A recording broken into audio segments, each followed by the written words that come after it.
तो आज के सेशन से आप लोगों का एक कह सकते हैं कि नई सीरीज़ है और वर्ष 2021 में देखिए कितने वीडियो एपिसोड हो सकते हैं इसके। ये अपने आप में अलग इसलिए है क्योंकि इसमें एक ही सेशन में पर्टिकुलर पूरा सब्जेक्ट कंप्लीट होगा आपका, ठीक है। जैसे आज पहली सीरीज़ है, पहला वीडियो है, तो उद्घाटन हो रहा है इसका भारत के भूगोल से।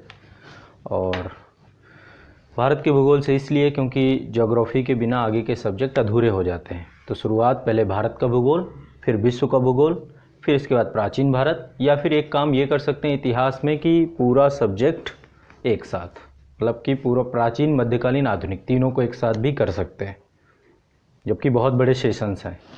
तो ये टॉपिक दो स्तरों पे काम आएंगे। देखो, इसको मैंने नाम दिया, जैसे मास्टर वीडियो की एक आपकी पूरी सीरीज चल रही है, वो सतत चलती रहेगी। उसका फॉर्मेट अलग है। उसका फॉर्मेट है वाइट बोर्ड पे कंटेंट डिज़ाइन करना और फिर उसको आके आपको 2 घंटे में आप तक पहुंचाना। इसका फॉर्मेट रहेगा कि आपको एक एक चीज़ें दिखेंगी। क्लास लंबी होगी, ये 2 घंटे 2.5 घंटे की क्लास नहीं है। ये क्लास आपकी लगभग 10 से 12 घंटे की क्लास जाएगी। यहाँ तक एस्टिमेटेड हम लेकर के चल रहे हैं, इससे ज़्यादा ना हो, कम ही में समराइज़ हो जाए तो ज़्यादा बेटर है। तो मेरा विचार ये है कि चीज़ें आपके दिमाग में सारी याद होती चली जाएंगी इस 12 घंटे की अवधि में। एक तो 12 घंटे की क्लास कोई देखता नहीं है ना। ये आमतौर पे एक हमारी संकल्पना बनी हुई है, लेकिन हो सकता है इस संकल्पना को आज से हम तोड़ दें। इसमें दोनों के लिए एक टास्क है। मेरे लिए टास्क है कि मैं 12 घंटे तक खड़े होकर के आपको पर्टिकुलर सब्जेक्ट को आप तक संप्रेषित करके जाऊं, और आपका टास्क है कि आप 12 घंटे तक अपने आप को जज कर पाएँ, ठीक है। 12 घंटे अभी हम एस्टिमेटेड लेके चल रहे हैं। जब ये सब्जेक्ट कंप्लीट हो जाएगा तो फिर पता चलेगा कि कितने घंटे पे एक क्लास जाती है। हर सब्जेक्ट अलग अलग तरीके से जाएगा, तो इसमें दोनों की क्षमताओं का आकलन है, मेरी क्षमता प्लस आपकी क्षमता, ठीक है।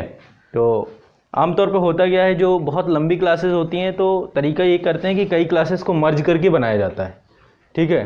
पॉसिबल होता तो ये काम मैं भी कर सकता था, लेकिन ये कहीं ना कहीं पे मेरे ख्याल से नैतिक नहीं है। एक शिक्षक के तौर पे मुझे आप लोगों को यदि इंस्पायर करना है तो फिर बेहतर यही बनता है कि मैं भी उसी फॉर्मेट में रहूं जिस फॉर्मेट में आपको देखना चाहता हूं। मैं 12-13 घंटे की क्लास आपको दे दूं और मैं उसको कंबाइंड करके दूं और आपसे कहूं कि आप देखिए, तो मेरे ख्याल से सही नहीं रहेगा। तो दोनों के लिए हमारे लिए है कि 12 घंटे तक आप बैठें और 12 घंटे तक मैं लगातार पढ़ा के जाऊँ, तब बात बराबर की होगी। आपको भी मज़ा आएगा, आपको भी पढ़ने में समझ में आएगा, ठीक। पहली चीज़ तो ये। तो इस सीरीज़ का नाम है इंटायर वीडियो। इंटायर मतलब संपूर्ण, एक ही सेशन, एक ही क्लास में सब कुछ कंप्लीट। फॉर्मेट इसलिए बेटर है ये क्योंकि इसमें सारी चीज़ें दिखेंगी आपको। मास्टर वीडियो में बोर्ड नहीं दिखाई देता, मेरी आवाज़ सुनाई देती है और 2 घंटे में आप एक बहुत बड़ा सब्जेक्ट पढ़ लेते हैं। यहाँ पे हर चीज़ दिखेगी। यहाँ पे 2 स्तर होंगे मेरे। कहीं पर मैं बहुत तीव्र गति में आ जाऊँगा, कहीं पर मैं बहुत आपको आराम आराम चीज़ें समझाऊँगा। मेरा प्रयास रहेगा कि जितने घंटे में हमारी ये क्लास समाप्त होती है उसके बाद जो है आपको, जब आप उठें तो आपको ये लगे कि ये सब्जेक्ट आपका हो चुका है, आपको याद हो चुके हैं फैक्ट, तथ्य। तो आज फैक्ट का, तथ्यों का, कॉन्सेप्ट्स का अंबार आने वाला है। एक एक विषय वस्तु आपके दिमाग में छपती चली जाएगी, ये प्रयास भी रहेगा। और दूसरा, आप जो है थोड़ा सा, मेरे ख्याल से यहाँ पर बहुत सारी चीज़ें हैं जो बाद में इसका फीडबैक आप देंगे कि क्या कैसा रहा सेशन। तो शुरुआत करेंगे हम लोग संपूर्ण भारत के भूगोल से। पूरा इंडिया पढ़ेंगे, इसके बाद विश्व पढ़ाऊंगा। पहले इंडिया फिर विश्व।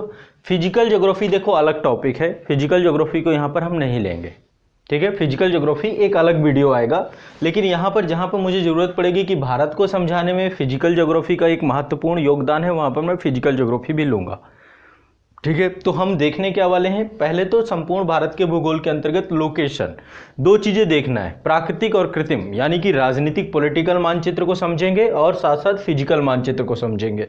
और फिर भारत में जितनी भी महत्वपूर्ण संरचना है, यहाँ पे संरचनाएं, प्राकृतिक संरचनाएं और कृत्रिम संरचनाएं, मानव निर्मित संरचनाएं, ठीक है, उन दोनों को समझने का प्रयास करना है। बस यही एक पूरा का पूरा हमारा सेशन रहेगा, ठीक। उसके पीछे के कारण को जानेंगे तो थोड़ा बहुत फिजिकल ज्योग्राफी को समझ पाएंगे। तो ये पर्टिकुलर हमारा टास्क है आज के सेशन का, ठीक। तो इस टास्क की ओर बढ़ेंगे। पहली चीज़ तो ये हमारा प्रयास रहेगा। दूसरा प्रयास मेरा ये रहेगा कि देखो, क्लास तो लंबी है, बीच में आप लोगों को थोड़ा सा ये ध्यान रखना होगा क्योंकि अभी हम शुरुआत कर रहे हैं। शुरू में जोश ज़्यादा होता है, बीच बीच में जोश कम होता है। तो यहाँ पे दोनों को प्रयास करना पड़ेगा कि आप मेरा जोश कम ना करें और मैं आपका जोश कम ना करूँ। ठीक है, यानी कि मैं कुछ ऐसा पढ़ाऊँ कि आपको वहाँ पर मज़ा आता रहे, चीज़ें सीखते चले जाएं। और दूसरा एक संकल्प लेते हैं शुरुआत में ही कि कुछ सीख के जाना है। आज आप बहुत बड़ा सीखने वाले हो तो 12 घंटे दिए जा सकते हैं, इससे ज़्यादा मैं नहीं लूँगा, इससे कम पे ही कर दूँगा काम। ठीक है, हो सकता है 12 घंटे बार बार मैं बोल रहा हूँ, आपके दिमाग में क्लिक कर रहा हो, लेकिन 12 घंटे नहीं लूँगा आपका। ठीक है, तो चलिए शुरुआत करते हैं। बहुत बेसिक से करूँगा ताकि चीज़ें आपको आराम आराम समझ में आ जाए। धीरे धीरे मैं स्लोप में गति बढ़ाऊँगा। फर्स्ट गियर से शुरू करेंगे और 5वें 6वें गियर तक जाएंगे। ठीक है, बाद में मैं स्पीड बहुत तेज़ी से स्पीड भी लूँगा, लेकिन शुरुआत में स्पीड में नहीं लूँगा। ठीक, तो चलते हैं। पहला ये सीरीज़ है, पहला वीडियो है, तो मेरा भी प्रयास रहेगा कि ये सबसे बेहतर शुरुआत अच्छी होनी चाहिए। प्रारंभ अच्छा होता है तो फिर इसके बाद चीज़ें बेहतर होती चली जाती हैं। ठीक है, चलिए शुरू करते हैं। ये आपका वैसे अर्थ है, गूगल अर्थ है, तो इसका प्रयोग बीच बीच में हम करेंगे। ठीक है, शुरुआत करते हैं भारत के राजनीतिक मानचित्र से, क्योंकि 2020 में ये पूरी तरीके से अद्यतन हो चुका है। ठीक है, 2019 में ही अद्यतन हो गया था, लेकिन 2020 के हिसाब से तो नया मानचित्र आपका आ चुका है। मानचित्र से पहले राजनीतिक देखते हैं, राजनीतिक के बाद फिर हम लोग एक बार प्राकृतिक देखेंगे और इसके बाद फिर आपका विषय वस्तु में प्रवेश कर जाएंगे। तो ये आपका नवीनतम पूरा मानचित्र है। ठीक, ये किसने बनाया है? संविधान ने, संविधान के भाग 1 ने बनाया है। ये जितने भी राज्य हैं, इन सभी राज्यों को भारतीय संविधान की अनुसूची 1 में सूचित किया गया है। ठीक, और भाग 1 में इनको बनाने का पूरा तरीका दिया गया है। ये प्रकृति ने नहीं बनाया। प्रकृति ने क्या बनाया? प्रकृति ने उच्चावच बनाए हुए हैं, है ना। कहीं पे पर्वत बना दिया, कहीं पे पठार बना दिया, कहीं पर मैदान बना दिया, कहीं पे नदियां हैं, कहीं पे झीलें हैं, तो प्रकृति की देन है। कहीं पर तट है ना, कहीं पर पश्चिमी घाट है, पूर्वी घाट, वो प्रकृति की देन है। ये लेकिन जो अंदर आप निवास कर रहे हैं, जहाँ रह रहे हैं, या जो आपकी एक भौगोलिक पहचान है, वो कृत्रिम तरीके से विकसित हुई है। ठीक है, तो आपको शायद ये चीज़ें बहुत क्लियरिटी के साथ एक बार देख लेते हैं, क्योंकि संभवतः ये टॉपिक चूँकि अपने आप में अभी नया है। यहाँ पे आपको ये डेट याद रखनी है, 31 अक्टूबर 2019 की ये तिथि थी जिस दिन जम्मू कश्मीर को लेकर एक बिल आया था आपका 5 अगस्त 2019 को। ये बिल पूरी तरीके से क्या हो गया? लागू हो गया। लद्दाख डिस्ट्रिक्ट बना दिया गया, दोनों यूटी बना दिए गए। पहले एक राज्य होते थे, अब क्या हो गए? ये यूटी हो गए। ठीक है, दोनों यूनियन टेरेटरी में बदल दिए गए। अब इसको लेकर के बड़ा मतलब थोड़ा सा डायलेमा है, द्वंद्व इसलिए है क्योंकि कई जगह पे अभी ये मानचित्र सही नहीं दिया गया। आप कई बुक्स पढ़ेंगे मानचित्र ही गलत है। तो ये मानचित्र जो मैं आपको दिखा रहा हूँ बिल्कुल सही है, मैप ऑफ इंडिया की ऑफिशियल वेबसाइट पे है और यही है, अधिकृत है, प्राधिकृत है। यही आपका PIB में भी प्रेस रिलीज किया गया था। ठीक है, तो ये ध्यान रखना है। ये जो राज्य है इसका नाम लद्दाख है, ये जो केंद्र शासित राज्य है इसका नाम लद्दाख है, ना कि लेह। ये भी ध्यान रखना। ठीक है, यहाँ पे आपका एक लद्दाख एरिया है, इसकी राजधानी लेह है और यहीं पे कारगिल है। 3 चीज़ें भरे हैं यहाँ पे। कारगिल, तो जितना भी पाक अधिकृत कश्मीर था, ये गिलगिट बाल्टिस्तान वाला, ये पूरा हिस्सा किसके पास आया? लद्दाख के पास। ठीक, दूसरा आपका है जम्मू कश्मीर JNDK। तो JNDK ये जो आज़ाद कश्मीर वाला हिस्सा जो पाकिस्तान के पास है, कुछ हिस्सा यहाँ पे है, ये हिस्सा। ठीक, जिसे हम गुलाम कश्मीर बोलते हैं, उनके द्वारा आज़ाद कश्मीर बोला जाता है। ये हिस्सा पूरा मिला करके जम्मू कश्मीर, जिसकी राजधानी आपकी श्रीनगर और जम्मू है, 2 राजधानी इसकी अभी भी हैं। तो ये भी एक यूटी हो गया, ये भी एक यूटी हो गया, दोनों में गवर्नर शासन हो गया। लेफ्टिनेंट गवर्नर के द्वारा राष्ट्रपति शासन, राष्ट्रपति के द्वारा उनके जो है राष्ट्रपति की जगह पे यहाँ पे लेफ्टिनेंट गवर्नर LG साहब बैठते हैं। ठीक, तो पहले तो ये 2 चीज़ें बदली हैं। एक बदलाव और हुआ है यहाँ पे आपका, इस जगह पे ये चेंजेस हुआ है। ठीक, दादरा नगर हवेली और दमन द्वीप, ये देखिए दोनों मिलके एक हो गए हैं। दमन द्वीप एंड दादरा नगर हवेली ये पूरा एक बना दिया गया केंद्र शासित प्रदेश, पहले अलग अलग होते थे। ठीक है, और इनकी राजधानी जो है वो दमन बना दी गई है। ठीक, तो ये भी ध्यान रखना है आपको। ये दोनों अलग अलग थे पहले, अब ये भी एक हो गए हैं। तो इस आधार पे यदि देखें तो वर्तमान में अभी जो हमारा प्रेजेंट सिनेरियो है, प्रेजेंट सिनेरियो पे आपके टोटल कितने राज्य हो गए? 28 राज्य हो गए और केंद्र शासित प्रदेशों की संख्या कितनी हो गई? 8। ये बिल्कुल क्लियर होना चाहिए, बहुत बेसिक बात है, ये बचपन में हम लोग देखते हैं, अभी ज़्यादा इतना सोचने की ज़रूरत नहीं है। तो ये है आपका कृत्रिम। एक बार राज्य राजधानी और एक बार मैं आपको सारे स्टेट क्रम से पढ़ा देता हूँ, याद करा देता हूँ, ज़्यादा टाइम नहीं लगेगा। देखो भारत को पहले हम बांट देते हैं। बांटना कैसे कैसे है, ये आपका जो है नॉर्थ इंडिया है, ठीक है, ये है आपका नॉर्थ ईस्ट इंडिया, ठीक, इसको अलग एंटिटी में बांट दो। ये आपका नॉर्थ ईस्ट है पूरा, ये आपका नॉर्थ इंडिया है, ये आपका पश्चिमी भारत है, ये आपका साउथ इंडिया है, ठीक, इसको साउथ बांट दो। ये आपका पूर्वी भारत है और ये आपका सेंट्रल है, केंद्र में, ठीक। तो हमने इसको, और ये आपका पश्चिम है पूरा, गुजरात महाराष्ट्र, ये पूरा हिस्सा को पश्चिम। तो ये आपका वेस्ट है, ये आपका नॉर्थ है, ये आपका साउथ है, ये आपका ईस्ट है और ये आपका नॉर्थ ईस्ट है। 5 भागों में हमने भारत को बांट दिया, ठीक, मोटा मोटा। ऐसी इतनी क्षेत्रीय परिषदें भी हैं, क्षेत्रीय परिषद बनाई गई हैं, है ना, कि ये आप पढ़ेंगे भाग 1 में, मैंने पढ़ाया पॉलिटी में। तो अब देखिए एक एक करके देखते हैं, ऊपर से चलते हैं। सबसे ऊपर आपका है यूनियन टेरिटरी लद्दाख, इसकी राजधानी क्या है, लेह। उल्टा मत कर दीजिएगा, बहुत सारे लोग लेह बोलते हैं, तो लेह राजधानी है, लद्दाख यूनियन टेरिटरी का नाम है, यूटी का नाम है, ठीक। जम्मू कश्मीर राजधानी आपकी जम्मू है, इसके जस्ट नीचे हिमाचल प्रदेश पड़ता है। आप हम जो देखेंगे, जो नीचे उतरेंगे अक्षांशीय विस्तार के हिसाब से उतरेंगे, जिसका अक्षांश पहले पड़ेगा उसको लेकर के आएंगे। हिमाचल प्रदेश राजधानी 2 है इसकी, एक शिमला है, दूसरी धर्मशाला है। धर्मशाला को भी इसकी राजधानी घोषित किया गया, ये भी ध्यान रखिएगा, ठीक, शिमला और धर्मशाला। तो आमतौर पे जो ऑफिशियली वर्क हैं सारे शिमला से हो रहे हैं, ठीक। इसके बाद आपका पंजाब है, पंजाब और हरियाणा इन दोनों की साझा राजधानी है चंडीगढ़, ठीक, बिल्कुल बेसिक है, जानते हैं आप लोग। भारत की राजधानी भी ये यहाँ पे 2 राज्यों से घिरी हुई है, एक उत्तर प्रदेश, दूसरा हरियाणा, 2 ही राज्य हैं, ये ध्यान रखिएगा। कई बार इसमें भी कन्फ्यूजन होता है, बहुत सारे लोग राजस्थान भी समझ लेते हैं, तो राजस्थान नहीं है इसमें, हरियाणा और उत्तर प्रदेश, इन दोनों से भारत की राजधानी नई दिल्ली, भारत की राजधानी नई दिल्ली है। नई दिल्ली एरिया पर्टिकुलर एक क्षेत्र है, ठीक है। आप देखेंगे तो दिल्ली 9 भागों में बटी हुई है, दिल्ली भी, जिसमें से नई दिल्ली एरिया एक ही है, लुटियंस दिल्ली जिसे बोलते हैं, वही है नई दिल्ली, जिसमें राजीव चौक है, जो आपका सेंट्रल सेक्रेटेरिएट, केंद्रीय सचिवालय, ये पूरा हिस्सा जहाँ पे पार्लियामेंट हाउस है, ये है नई दिल्ली। ना कि आप जाएंगे मुखर्जी नगर, मुखर्जी नगर नहीं है आपका नई दिल्ली। तो भारत की राजधानी नई दिल्ली एरिया है, पूरी दिल्ली को आप भारत की राजधानी नहीं कहेंगे, ये भी बहुत क्लियर होना चाहिए। बहुत सारे लोग पूरे जो पूरी दिल्ली है उसी को, वहीं जहाँ पे खड़े हो जाएंगे वो दिल्ली की राजधानी नहीं है, ये ध्यान रखना। भारत की राजधानी नई दिल्ली एरिया है, दिल्ली उसकी राजधानी नई दिल्ली और नई दिल्ली भारत की राजधानी, ठीक।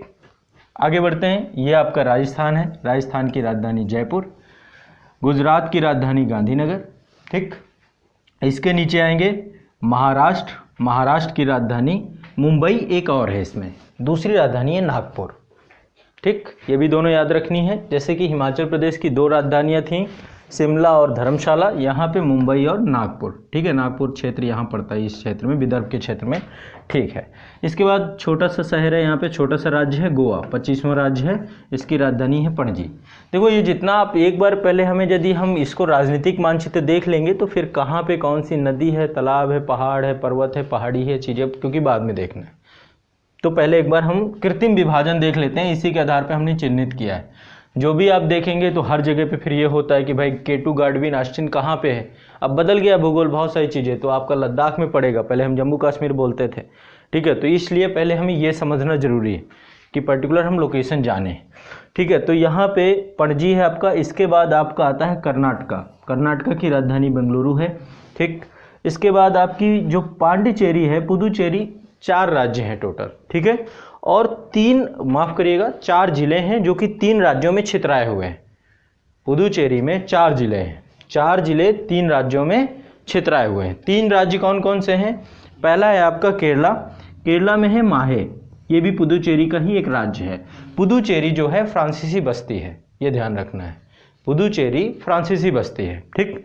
तो इसका एक तो है माहे, आपका केरला में पड़ता है, लेकिन इसके 4 और हैं। एक तो पुदुचेरी खुद भी है, ठीक, ये आपका तमिलनाडु में पड़ती है। कराईकल, ये भी पुदुचेरी का ही हिस्सा है, ये भी आपका तमिलनाडु में पड़ता है। तो 2 तमिलनाडु में हो गए, पुदुचेरी और कराईकल, ठीक। इसके बाद ये आपका है आंध्र प्रदेश रीजन में यनम, यनम आपका पुदुचेरी पे, ठीक, तो 4 हो गए। माहे आपका केरल में, 4 जिले 3 राज्यों में छितराए हुए हैं, केरल, तमिलनाडु और आंध्र प्रदेश। तो यदि आप इसको क्लॉकवाइज देख लें तो क्लॉकवाइज पूछेगा तो क्लॉकवाइज में गड़बड़, एंटी क्लॉकवाइज तो दोनों याद रखना है। आप देखो यहां से ये नहीं है कि आपको 4 पता चल गए। क्लॉकवाइज में सबसे पहले है यनम, ठीक है,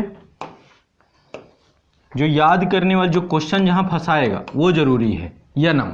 ठीक, यनम के बाद आपका है पुदुचेरी, यदि हम क्लॉकवाइज देखें पुदुचेरी। इसके बाद तीसरे नंबर पे है आपका कराईकल, कराईकल। चौथे नंबर पे है आपका माहे। तो आपको दोनों चीजें याद रखना है, क्लॉकवाइज और एंटी क्लॉकवाइज में भी माहे, कराईकल, पुदुचेरी, यनम। ठीक, ये आपका एपी में है, आंध्र प्रदेश में है, दोनों तमिलनाडु पे हैं, और ये आपका कहाँ पे है, केरल पे है। बहुत इजी है, याद रखिएगा। क्वेश्चन इस तरीके से पूछ सकता है और पूछा भी है एक बार, तो इसलिए आपको ये पता होना चाहिए। राजधानी इनकी पुदुचेरी है। ठीक, यहाँ पे भी है, चूंकि आपको पता होगा कि 2 ही केंद्र शासित प्रदेश हैं, अब 3 हो गए हैं, इसलिए जरूरी है ये जानना। जम्मू कश्मीर, नई दिल्ली और आपका पुदुचेरी, जहाँ पर विधानसभा के साथ साथ, ठीक है, एलजी बैठते हैं। लेफ्टिनेंट गवर्नर के साथ साथ विधानसभा का, मंत्रिपरिषद का, मंत्रिमंडल का भी कॉन्सेप्ट किया गया है तीनों जगहों पे, जम्मू कश्मीर, दिल्ली और पुदुचेरी। ठीक है, तो तीसरा आपका पुदुचेरी। अभी यहाँ पे शायद मेरे ख्याल से किरण बेदी हैं पुदुचेरी में, हाँ ठीक है। तो केरला हो गया आपका। इसके बाद हम चलते हैं तमिलनाडु पे, माफ़ करिएगा, केरला। केरला की राजधानी आपकी कौन सी है, तिरुवनंतपुरम। इसकी राजधानी है तिरुवनंतपुरम, तटीय है ये भी। ठीक, आगे बढ़ते हैं तमिलनाडु। तमिलनाडु की राजधानी आपकी चेन्नई, बहुत बेसिक है। आंध्र प्रदेश, ये देखो 2014 में दोनों बने। 2014 में आंध्र प्रदेश का पुनर्गठन किया गया, 2 राज्य बनाए गए, तेलंगाना और आंध्र प्रदेश का। इसकी राजधानी को लेकर के बहुत सारे अभी भी आप लोगों को समझ नहीं पाए। बहुत सारे लोग विजयवाड़ा कहते हैं कि इसकी राजधानी विजयवाड़ा है, बहुत सारे लोग कहते हैं कि अमरावती है। तो इसकी राजधानी जो विजयवाड़ा के अंदर ही अमरावती, अमरावती एक हमारा बहुत पुराना आर्ट स्कूल है ना। 3 कला शैली थी, गंधार कला शैली, मथुरा कला शैली और अमरावती। अमरावती दक्षिण भारत में विकसित हुई, तो अमरावती के जो केंद्र है यहाँ का, तो इसको हिस्टोरिकल चूंकि प्लेस रहा है, बहुत फेमस प्लेस है, तो इसी को राजधानी में परिवर्तित कर दिया गया है। तो आंध्र प्रदेश की राजधानी जो है विजयवाड़ा के अंदर एक अमरावती शहर है, तो इसलिए विजयवाड़ा डिस्ट्रिक्ट है। ठीक है, तो अमरावती को भी डेवलप किया जा रहा है, तो इसकी राजधानी है अमरावती। ठीक, तेलंगाना की राजधानी हैदराबाद है। 10 साल तक संयुक्त राजधानी का कॉन्सेप्ट बनाया गया था इसमें भी। तो भारत में आपका पहला है, पंजाब के बाद इन दोनों का ये जहाँ पे जुड़वा राजधानी है। ठीक, हैदराबाद अभी है, ये अब धीरे धीरे आपका अमरावती को डेवलप किया जा रहा है। जैसे डेवलप हो जाएगी अमरावती कर दी जाएगी इसकी राजधानी, हो सकता है 2024 तक में हो जाए। ठीक है, तो अमरावती आपकी और इसकी तेलंगाना की हैदराबाद। ठीक, इसके बाद नेक्स्ट है आपका उड़ीसा, भुवनेश्वर। उड़ीसा के बगल पे ही लगा हुआ है छत्तीसगढ़। ठीक है, इसकी राजधानी रायपुर है। ठीक, इसके बाद आपका पड़ता है वेस्ट बंगाल, पश्चिम बंगाल, अभी चुनाव भी हैं यहाँ पे। कोलकाता, ये भी तटीय है। ठीक है, बंदरगाह शहर है। इसके बाद यहाँ पे है झारखंड, झारखंड की राजधानी है रांची। ठीक है, अभी बाद में हम देखेंगे कर्क रेखा यहाँ से गुजरती है, तो रांची जो है कर्क रेखा में अवस्थित है, आगे अभी बाद में चर्चा करेंगे। इसके बाद जो है हम और ऊपर जाए तो ये हो गया आपका, यहाँ तक सिमट गया। अब यहीं से हम पहले एक बार पूरे इधर के भारत को संभालते हैं, फिर इस भारत पे बाद में जाते हैं। ये आपका नॉर्थ ईस्ट इंडिया है। बिहार है, बिहार की राजधानी पटना। उत्तर प्रदेश अपना राजधानी लखनऊ। मध्य प्रदेश राजधानी भोपाल। तो ये आपका इतना भारत निपट गया पूरा का पूरा। अब इधर आ जाओ, यहाँ पे आपका 7+1 का कॉन्सेप्ट है। सिक्किम एक है और 7 सिस्टर हैं। ठीक है, 8 राज्य हैं आपके नॉर्थ ईस्ट में। ठीक, शुरुआत करते हैं यहाँ से सिक्किम से। राजधानी गंगटोक है, भारत का पहला राज्य जहाँ पर पूरी तरीके से जैविक खेती होती है। ठीक है, यहाँ पे ये पूरा आपका 32 किलोमीटर का एक चिकन नेक कॉरिडोर बोलते हैं हम लोग। यहाँ पे पूरा का पूरा ये आपका चिकन नेक बोलते हैं इसे। यहाँ से भी आप देखेंगे तो ये पूरा हिस्सा, दार्जिलिंग वाला हिस्सा, यहाँ भी अंतर्राष्ट्रीय सीमा है, बहुत कम हिस्सा है। और इधर ये ट्रांजैक्शन है, यहाँ पे आपका चाइना बॉर्डर लगती है, इधर भूटान की बॉर्डर, डोकलाम वाला हिस्सा, यहाँ से ही चिकन नेक है।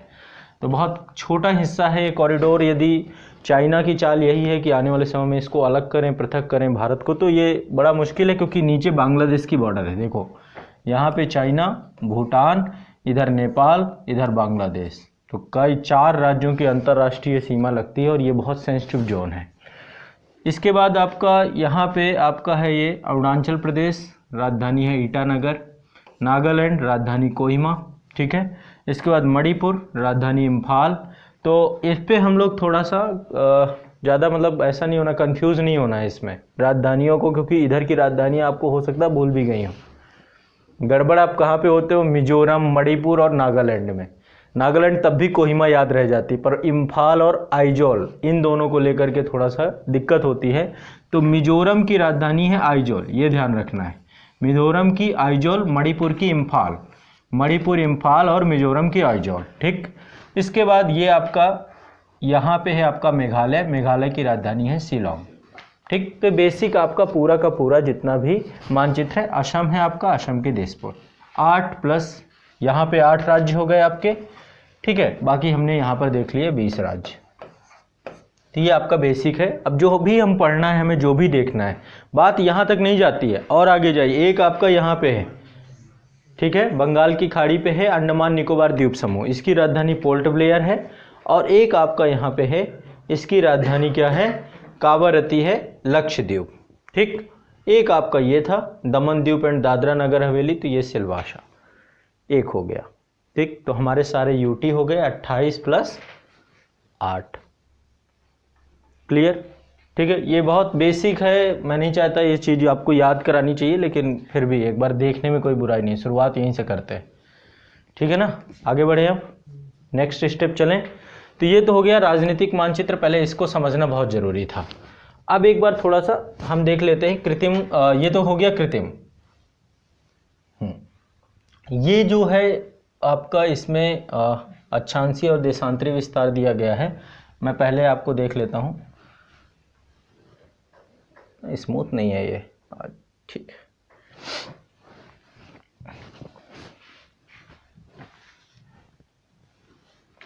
पहले एक बार आप कृत्रिम देख लेते हैं कि कैसे प्राकृतिक विभाजन देख लेते हैं हम। ये है प्राकृतिक विभाजन, ठीक।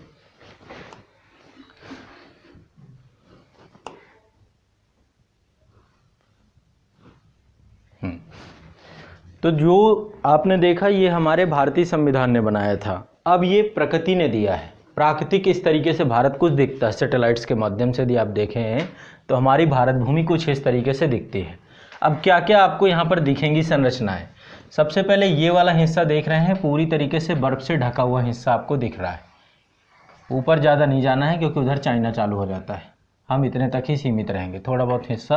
तो ये आपका सबसे पहले क्या है? पर्वतीय क्षेत्र हम देखने को पाते हैं। सबसे पहला है पर्वतीय क्षेत्र। पर्वतीय क्षेत्र उच्चावच की दृष्टि से हम देख रहे हैं तो सबसे पहले यहाँ पे पर्वतीय क्षेत्र, ये पूरा पर्वत है, हिमालय पर्वत श्रेणी है ये। तो पहली संरचना हम भारत में पाते हैं हिमालय पर्वत श्रेणी की, ठीक। दूसरी संरचना आप देखेंगे, पहले नंबर पे आपका हिमालय है, दूसरे नंबर पे आपको ये पूरा का पूरा ये हिस्सा, ये पूरा का पूरा हिस्सा यहाँ पे देख रहे हैं, नदियाँ ही नदियाँ हैं। ये हिस्से में भी नदियाँ हैं लेकिन ये पाकिस्तान के पास है, बट ये पूरा हिस्सा आप देखेंगे तो ये पूरा नदियाँ बहुल क्षेत्र है, पूरा नदी ही नदी आपको दिखेंगी। ये पूरे क्षेत्र में नदी ही नदी दिखेंगी आपको। तो ये पूरा मैदानी क्षेत्र है। दूसरी संरचना आपकी मैदान है, नदियों के द्वारा लाई गई जो कटाव है। तो दूसरा संरचना है आपकी मैदान। समतल क्षेत्र, समतल क्षेत्र है ये, समतल क्षेत्र, ठीक। तीसरी संरचना में आते हैं, ये हिस्सा भी आपका पूरा मैदान ही है लेकिन रेतीला है। तो ये आपका मरुस्थलीय क्षेत्र है, मरुस्थल है यहाँ पे, ठीक है, जहाँ पर वर्षा का अभाव है, मरुस्थलीय क्षेत्र है। यहाँ पे एक पर्वत श्रेणी भी पाई जाती है। भारत की सबसे प्राचीनतम पर्वत श्रेणी है अरावली, ठीक है। तो हिमालय के बाद एक पर्वतीय क्षेत्र हमें मिलता है अरावली का, ठीक। इसके बाद आप जाएंगे तो ये पूरा हिस्सा सबसे स्थिर हिस्सा है और सबसे प्राचीनतम हिस्सा यही है। ये अभी बना है, नवीन है, ये अभी बना है, नवीन है। इधर का हिस्सा भी अभी बना है, ये भी नवीन है। लेकिन जो नीचे का हिस्सा है यही, ये अभी का नहीं है, ये पैंजिया के साथ लगा हुआ था, है ना। जब महाद्वीपों का विस्थापन होना चालू उस समय यही हिस्सा आया था ऊपर। तो ये हिस्सा जो है आपका सबसे प्राचीनतम है। ये पूरा, इसमें अधिकांश हिस्सा पठारी है, लेकिन यहाँ पे पर्वत भी है, पठार भी है, दोनों संरचनाएं यहाँ पर पाई जाती हैं। तो ये जो आप देख रहे हैं ट्रायंगुलर शेप, पहले इसको समझते हैं। ट्रायंगुलर शेप जहाँ पर भी आप देखें तीन तरफ से सागर तट है, तो वो क्षेत्र को हम प्रायद्वीप बोलते हैं। प्रायद्वीप जहां पे चारों तरफ सागर है, जहां पे चारों तरफ से सागर है वो होता है द्वीप, चारों तरफ से जल है वो है द्वीप। ऐसे स्थल भूमि जहां पे चारों तरफ से जल हो द्वीपीय संरचना है, और जिसमें तीन तरफ से जल हो कैसी संरचना है आपकी, प्रायद्वीप। ये ध्यान रखना है। जहां पे तीन तरफ से समुद्र क्षेत्र में, जिस समुद्र क्षेत्र में तीन तरफ से भूमि हो उसे बोलते हैं खाड़ी। ठीक है, ऐसा समुद्र क्षेत्र, ऐसा ये समुद्र क्षेत्र है जिसमें तीन तरफ से स्थल भाग हो तो उसे क्या बोलते हैं, खाड़ी। ठीक, दोनों चीजों को ध्यान में रखना है। ठीक है, खाड़ी देखो, खाड़ी को यदि आप, इस पे थोड़ा सा दिक्कत है, इसको इंग्लिश में दो शब्दों से पुकारा जाता है, एक है बे और दूसरा है गल्फ, दोनों अलग अलग हैं। इधर देखेंगे तो यहाँ पे जितनी भी खाड़ियाँ हैं यहाँ पे गल्फ शब्द प्रयोग करते हैं, यहाँ पे हम बे ऑफ बंगाल यूज करते हैं। तो बे मतलब जहाँ बड़ी जलराशि है और गल्फ मतलब जहाँ छोटी जलराशि है। दोनों चीज़ों को देख लेना है, जलराशि की आकृति संरचना के आधार पे है। ठीक है, तो यहाँ पर पहली चीज आपको स्थल भूमि का नाम अलग रख दिया इन्होंने, और ठीक दोनों के साथ सेम है। यहाँ पर पानी ने चारों तरफ से जमीन को घेरा है तो द्वीप बन गया, तीन तरफ से घेरा तो प्रायद्वीप बन गया, और यहाँ पे आपका, ठीक है, यदि भूमि ने चारों तरफ से किसी जल को घेर लिया तो वो क्या बन जाएगा, सागर बन जाएगा, झील बन जाएगा। दो चीजें, दो नाम दे सकते हैं, बड़ी जलराशि है तो सागर, जैसे कैस्पियन सागर वो एक झील है, एक लेक है, क्योंकि चारों तरफ को उससे ही भूमि ने उसे घेर रखा है। ठीक है, तो ये आपको बहुत बेसिक है, बहुत आसान आसान चीजें हैं, इसमें ज्यादा कुछ है नहीं, लेकिन प्रकृति के द्वारा बनाई गई चीजें हैं जिनको हमने कुछ नाम दिए हैं। ठीक है, तो ये जो प्रायद्वीपीय भारत है जिसको तीन तरफ से इस समुद्र के द्वारा घेरा गया है, एक तरफ आपका ये है पूरा इंडियन ओशन, ठीक है, पूरा हिंद महासागर है। ठीक, पूरे हिंद महासागर को हमने कई नामों से बांट दिया है। ठीक है, क्योंकि इस हिस्से को, हिंद महासागर के इस हिस्से को तीन तरफ से स्थल ने घेर लिया तो इसका नाम हमने बे ऑफ बंगाल दे दिया, लेकिन है ये भी आपका हिंद महासागर। ठीक, भारत के भूमि के नाम से ही इसका नाम हिंद पड़ा है। देखो वायु पुराण में भारत का नाम जो मिलता है वो भारतवर्ष मिलता है। ठीक है, भारत के नाम को लेकर के भी एक पूरा पर्टिकुलर ऐतिहासिक विकास है, अलग अलग नाम है भारत का। तो वायु पुराण में भारतवर्ष शब्द का नाम प्रयोग करते हैं, लेकिन बाद में कहानी आती है राजा दुष्यंत के बेटे भरत के नाम से, तो वहां से भारत शब्द निकल के आता है। इसके नाम बहुत अलग अलग हैं, आप अपने देश के देखेंगे तो बहुत पर्टिकुलर नाम है। तो भरत आता है, राजा दुष्यंत और शकुंतला की संतान थी राजा भरत, उन्हीं के नाम पे इसका नाम भारत कहा गया। लेकिन पर्टिकुलर इसके नाम और भी हैं, जैसे एक नाम आर्यावर्त आप लोग सुनते हैं। आर्य कौन थे? सिंधु घाटी सभ्यता के बाद एक जनजाति का भारत में प्रवेश हुआ। ऐसा कहा जाता है कि ये लोग ईरान वाले क्षेत्र से या फिर यूरोप वाले क्षेत्र से भारत में प्रवेश किए। बहुत सारे लोग ये भी मानते हैं कि आर्य भारतीय ही थे, भारत में ही रहते थे। इसको लेकर विविध मत है, मैं यहाँ पे डिस्कस नहीं करूंगा, ये इतिहास की विषय वस्तु है। तो आर्यावर्त भी भारत का नाम है, जहाँ पे आर्यों का निवास हो तो आर्यावर्त भी एक नाम आता है।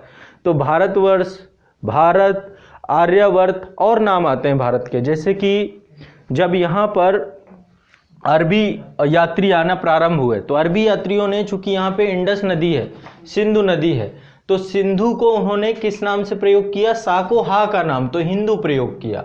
अब यहाँ पे रहने वाले जितने निवासी थे सबको हिंदू बोला, तो हिंदुओं के रहने का स्थान हिंदुस्तान, तो इसका नाम बाद में हिंदुस्तान भी पड़ गया।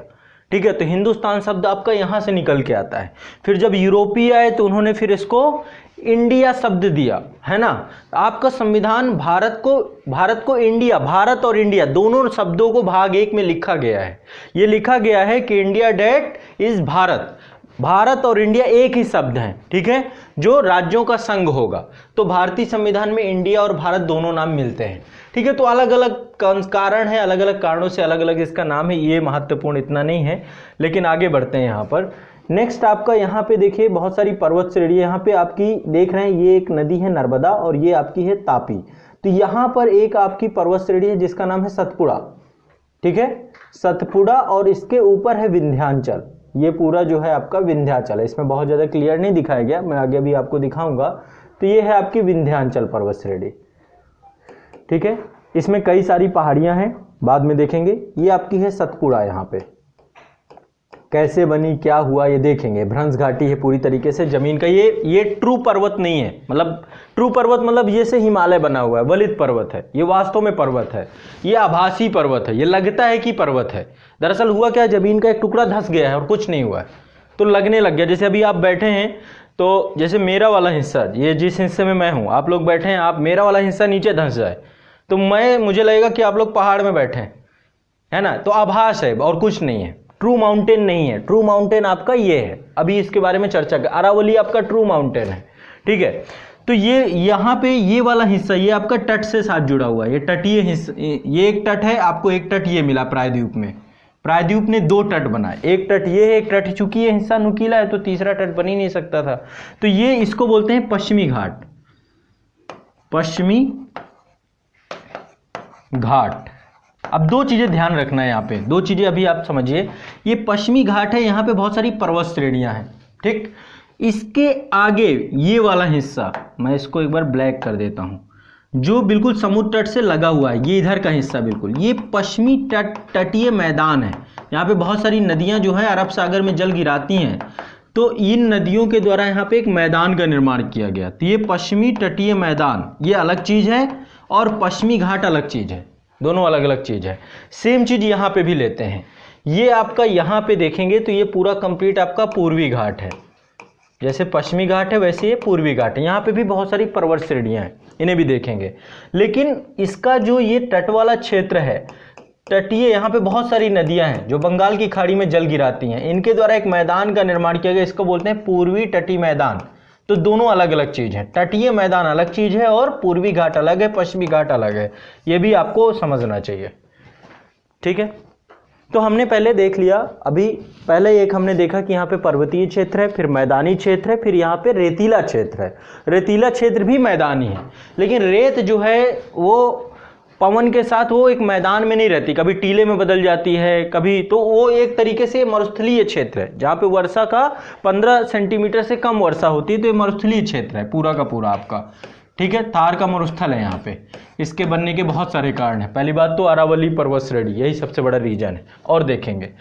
इसके अलावा और भी देखिए, अभी प्रकृति के हिसाब से और इसको बांट सकते हैं। ये आपका पठारीय क्षेत्र, यहाँ पे बहुत सारे पठार हैं। यहाँ पे आपका एक मालवा का पठार है, यहाँ पे आपका एक छोटा नागपुर का पठार है, ये पूरा झारखंड वाला हिस्सा छोटा नागपुर का पठार है। यहाँ पे दक्कन का पठार है, दक्कन के पठार को भी हम 2 भागों में बांट सकते हैं, उत्तरी दक्कन और दक्षिणी दक्कन। इसको भी 2 भागों में, उत्तरी दक्कन का पठार और दक्षिणी दक्कन का पठार। तो दक्कन का पठार भी आपका 2 भागों में है, ठीक।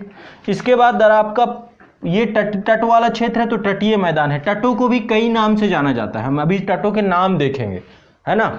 यहाँ पे है तो काठियावाड़ तट के नाम से जानते हैं, फिर इसको कोंकण तट के नाम से जानते हैं, फिर कन्नड़ तट के नाम से जानते हैं, फिर इसको मालाबार तट के नाम से जानते हैं, इधर कोरोमंडल तट है, फिर इधर उत्तरी सरकार तट है, फिर इधर उत्कल तट है। तो तटों के नाम भी हम लोग क्रम से देखेंगे, बहुत आसान है, कुछ नहीं है। तो ये आपका प्राकृतिक विभाजन है। इसके बाद द्वीप, द्वीप भी प्रकृति ने बनाए, ठीक। लक्षद्वीप, ये प्रवाल द्वीप है, तो ये भी आपका जो है, ये भी प्रकृति के द्वारा निर्मित द्वीप है। तो ये आपकी प्राकृतिक तौर पे कुछ ऐसी विविधता भारत में देखने को मिलती है। यहाँ पे बहुत सारी संरचनाएं हैं, जैसे जलराशियां हैं, बहुत सारी जलराशियां हैं, तो हम नदी तंत्र देखेंगे, नदियों को पढ़ेंगे, ठीक। उच्चावच के हिसाब से हम एक बार पर्वत, मैदान और पठारों को पढ़ेंगे, ठीक है। जितनी भी पर्वत श्रेणियाँ, पश्चिमी घाट की, पूर्वी घाट की, मध्य की, पठारीय क्षेत्र की, सारी पढ़ेंगे, ठीक है। इसके बाद जो है जलराशियों के अंतर्गत नदी तंत्र पढ़ेंगे, झीलों का अध्ययन करेंगे, ठीक है। बहुउद्देशीय परियोजनाएं बहुत सारी बनाई गई हैं, उनको हम देखने का प्रयास करेंगे। ऐसी बहुत सारी चीज़ें हैं, आपको सारी आज मैं जितना भी है प्रयास करूँगा कि सब हो जाए। तो ये आपका प्राकृतिक मानचित्र है। एक हो गया कृत्रिम मानचित्र, जो पॉलिटिकल था। अब होता क्या है, आमतौर पे जो क्वेश्चन पूछे जाते हैं, दोनों को मिक्स करके पूछे जाते हैं। पूछेगा प्राकृतिक संरचना का नाम, लेकिन पूछेगा कि ये किस लोकेशन में है, तो लोकेशन कृत्रिम है, वो हमने बनाई है लोकेशन। जैसे अब ये गाजियाबाद क्षेत्र नाम रखा गया, कृत्रिम है, प्रशासनिक संरचना के आधार पर रखा गया। लेकिन यहाँ पे क्या क्या, अब हिंडन नदी यहाँ से बह के जाती है, तो हिंडन नदी प्राकृतिक है, तो लोकेशन और उसको मिक्स कर दिया गया है। तो हमें दोनों को जानना जरूरी है। जब तक दोनों की जानकारी नहीं होगी आप क्वेश्चन नहीं कर पाएंगे। आपके जितने भी प्रश्न हैं प्राकृतिक और कृत्रिम दोनों को मिक्स करके पूछे जाते हैं। ठीक, चलो अब एक एक करके समझने का प्रयास करते हैं। सबसे पहले शुरुआत, ये तो पहले मुझे सामान्य परिचय आपको प्रकृति इसका देना था। ठीक, अभी देखो यहाँ पे मैं आपका एस्ट्रोनॉमी नहीं ले रहा हूँ, खगोल की क्लास अलग होती है, पूरा ब्रह्मांड और यूनिवर्स, फिर उसके बाद हम चीज़ों पे आए तो वो अलग क्लास है, उसको हम अलग सेशन पे देखेंगे। यहाँ पे मैं ट्रूली आपको केवल इंडियन ज्योग्राफी पढ़ाने वाला हूँ और कुछ नहीं। इसके अतिरिक्त यदि आप कुछ सोच के बैठे हो तो आप निराश होंगे। फिजिकल ज्योग्राफी को टच नहीं करेंगे, जहाँ पे जरूरत पड़ेगी थोड़ा सा हल्के से बता के फिर निकल जाऊँगा। ठीक, फिजिकल ज्योग्राफी अलग सेशन है, अलग तरीके से देखेंगे। तो अब जो मुझे आपको कराना है, पहले भारत का एक परिचय, नॉर्मली जो क्वेश्चन ज़्यादातर बनते हैं पहले इसका प्रयास करेंगे, और इसके अंतर्गत अवस्थिति, विस्तार, ये सारी चीज़ें जो हैं बेसिक एक एक चीज़ें करके अब हम लोग चलेंगे। चलिए शुरू करते हैं। अब यहाँ से आपका सेशन प्रॉपर शुरू होता है। अभी तक तो हम एक प्रॉपर इंट्रोडक्शन देख रहे थे भारत का, यहाँ से शुरुआत करते हैं। ठीक, अब यहाँ से आपको कुछ चीज़ें लिखना चाहो तो लिख भी सकते हो, समझना चाहो तो समझ भी सकते हो, बहुत ज़्यादा कठिन नहीं है, हर एक चीज़ को समझते चलेंगे। ठीक, मैं चाहता हूँ कि मेरे साथ साथ आप लोग दिमाग में भी रिपीट करिएगा। मैं चाहता हूँ यहाँ से याद करके जाएं आप चीज़ों को। शुरुआत करते हैं भारत की अवस्थिति विस्तार से। स्टार्टिंग यहीं से है, इससे प्रश्न आते हैं इस सेक्शन से। ठीक, याद करते हुए आपको यहाँ से निकलना है।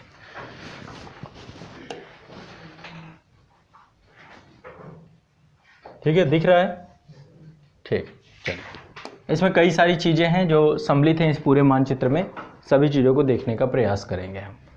अवस्थिति विस्तार के अंतर्गत दो चीज़ें होती हैं, दो चीज़ें समझना है। दरअसल जो भूगोलवेत्ता हैं या भूगोल वैज्ञानिक हैं, उनके द्वारा अवस्थिति को समझने का सबसे आसान तरीका बनाया गया है लैटिट्यूड और लॉन्गिट्यूड। ठीक है, अक्षांश और देशांतर, अक्षांश और देशांतर। ये आपका 0 डिग्री अक्षांश है, ये आपका 0 डिग्री देशांतर है। मैंने ऐसा प्रयास किया है कि दोनों।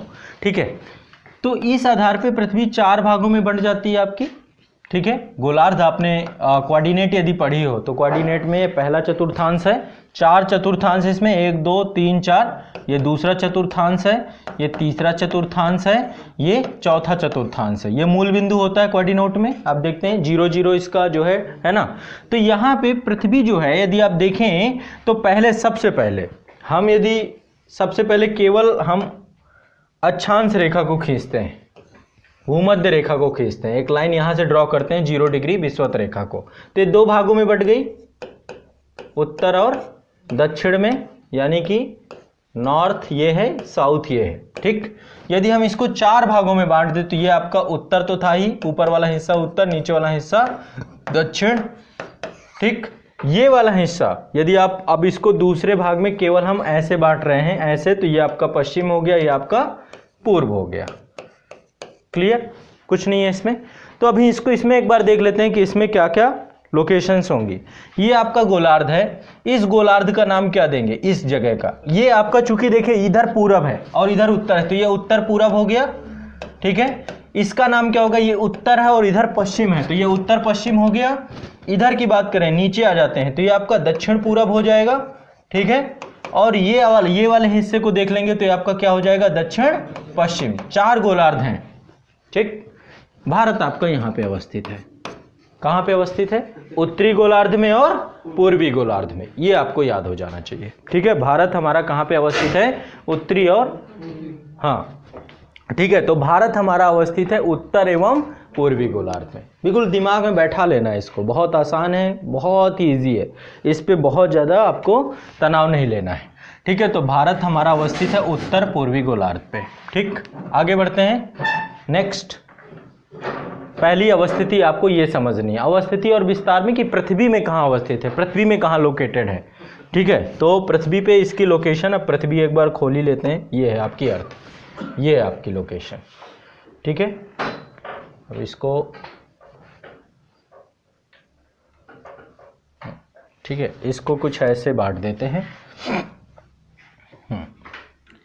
ये आपका 0 डिग्री कुछ यहाँ से जाता है। ठीक, और चूँकि मैं इधर का नहीं दिखा सकता क्योंकि लंदन से जाता है आपका 0 डिग्री, तो लंदन आपका अब ये पूरा गल्फ़ वाला हिस्सा है, तो यूरोप वगैरह मान लो ये वाला हिस्सा, ये भी गलत ही है, ठीक है। तो ज़्यादा नहीं इसको दिमाग लगाते हैं, ये आपका उत्तर हो गया और ये आपका पूरब हो गया, ठीक है। ये वाला हिस्सा आपका उत्तर पूरब हो गया नीचे का। तो ये गोलार्ध आपको पता होना चाहिए, गोलार्ध भी पूछता है, तो हम उत्तर पूर्वी गोलार्ध में भारत अवस्थित है। बहुत बेसिक है, छोटी सी बात है, ज़्यादा दिमाग नहीं लगाना है इसमें, ठीक है। आप भारत का जो देख रहे हैं ना, आधा हिस्सा भी नहीं देख पा रहे हैं पृथ्वी का, अर्थ का हम, क्योंकि पृथ्वी जो है पूरी तरीके से गोल है, ठीक है। और आधे हिस्से में ही तो आपका ये है, क्या नाम है ये, प्रशांत महासागर। प्रशांत महासागर लगभग आधे हिस्से में है, सबसे बड़ा सागर है ये, ठीक है। और आपका जो ये अटलांटिक महासागर है, ठीक है। महासागरों को भी एक बार देख लेते हैं रफली थोड़ा सा। ये वाला हिस्सा ये आपका प्रशांत महासागर है। देखिए प्रशांत, जो ज़्यादा गहरा होता है, जिसमें ज़्यादा ज्ञान होता है, वो सबसे शांत होता है, सबसे शांत सागर है, सबसे ज़्यादा शांत है ये, ठीक है, क्योंकि सबसे ज़्यादा बड़ा सागर है। देखिए कितना हिस्सा है, पूरा का पूरा ये पूरा प्रशांत ही है, आपको प्रशांत ही दिख रहा है, आधी धरती पूरी प्रशांत महासागर में, ठीक।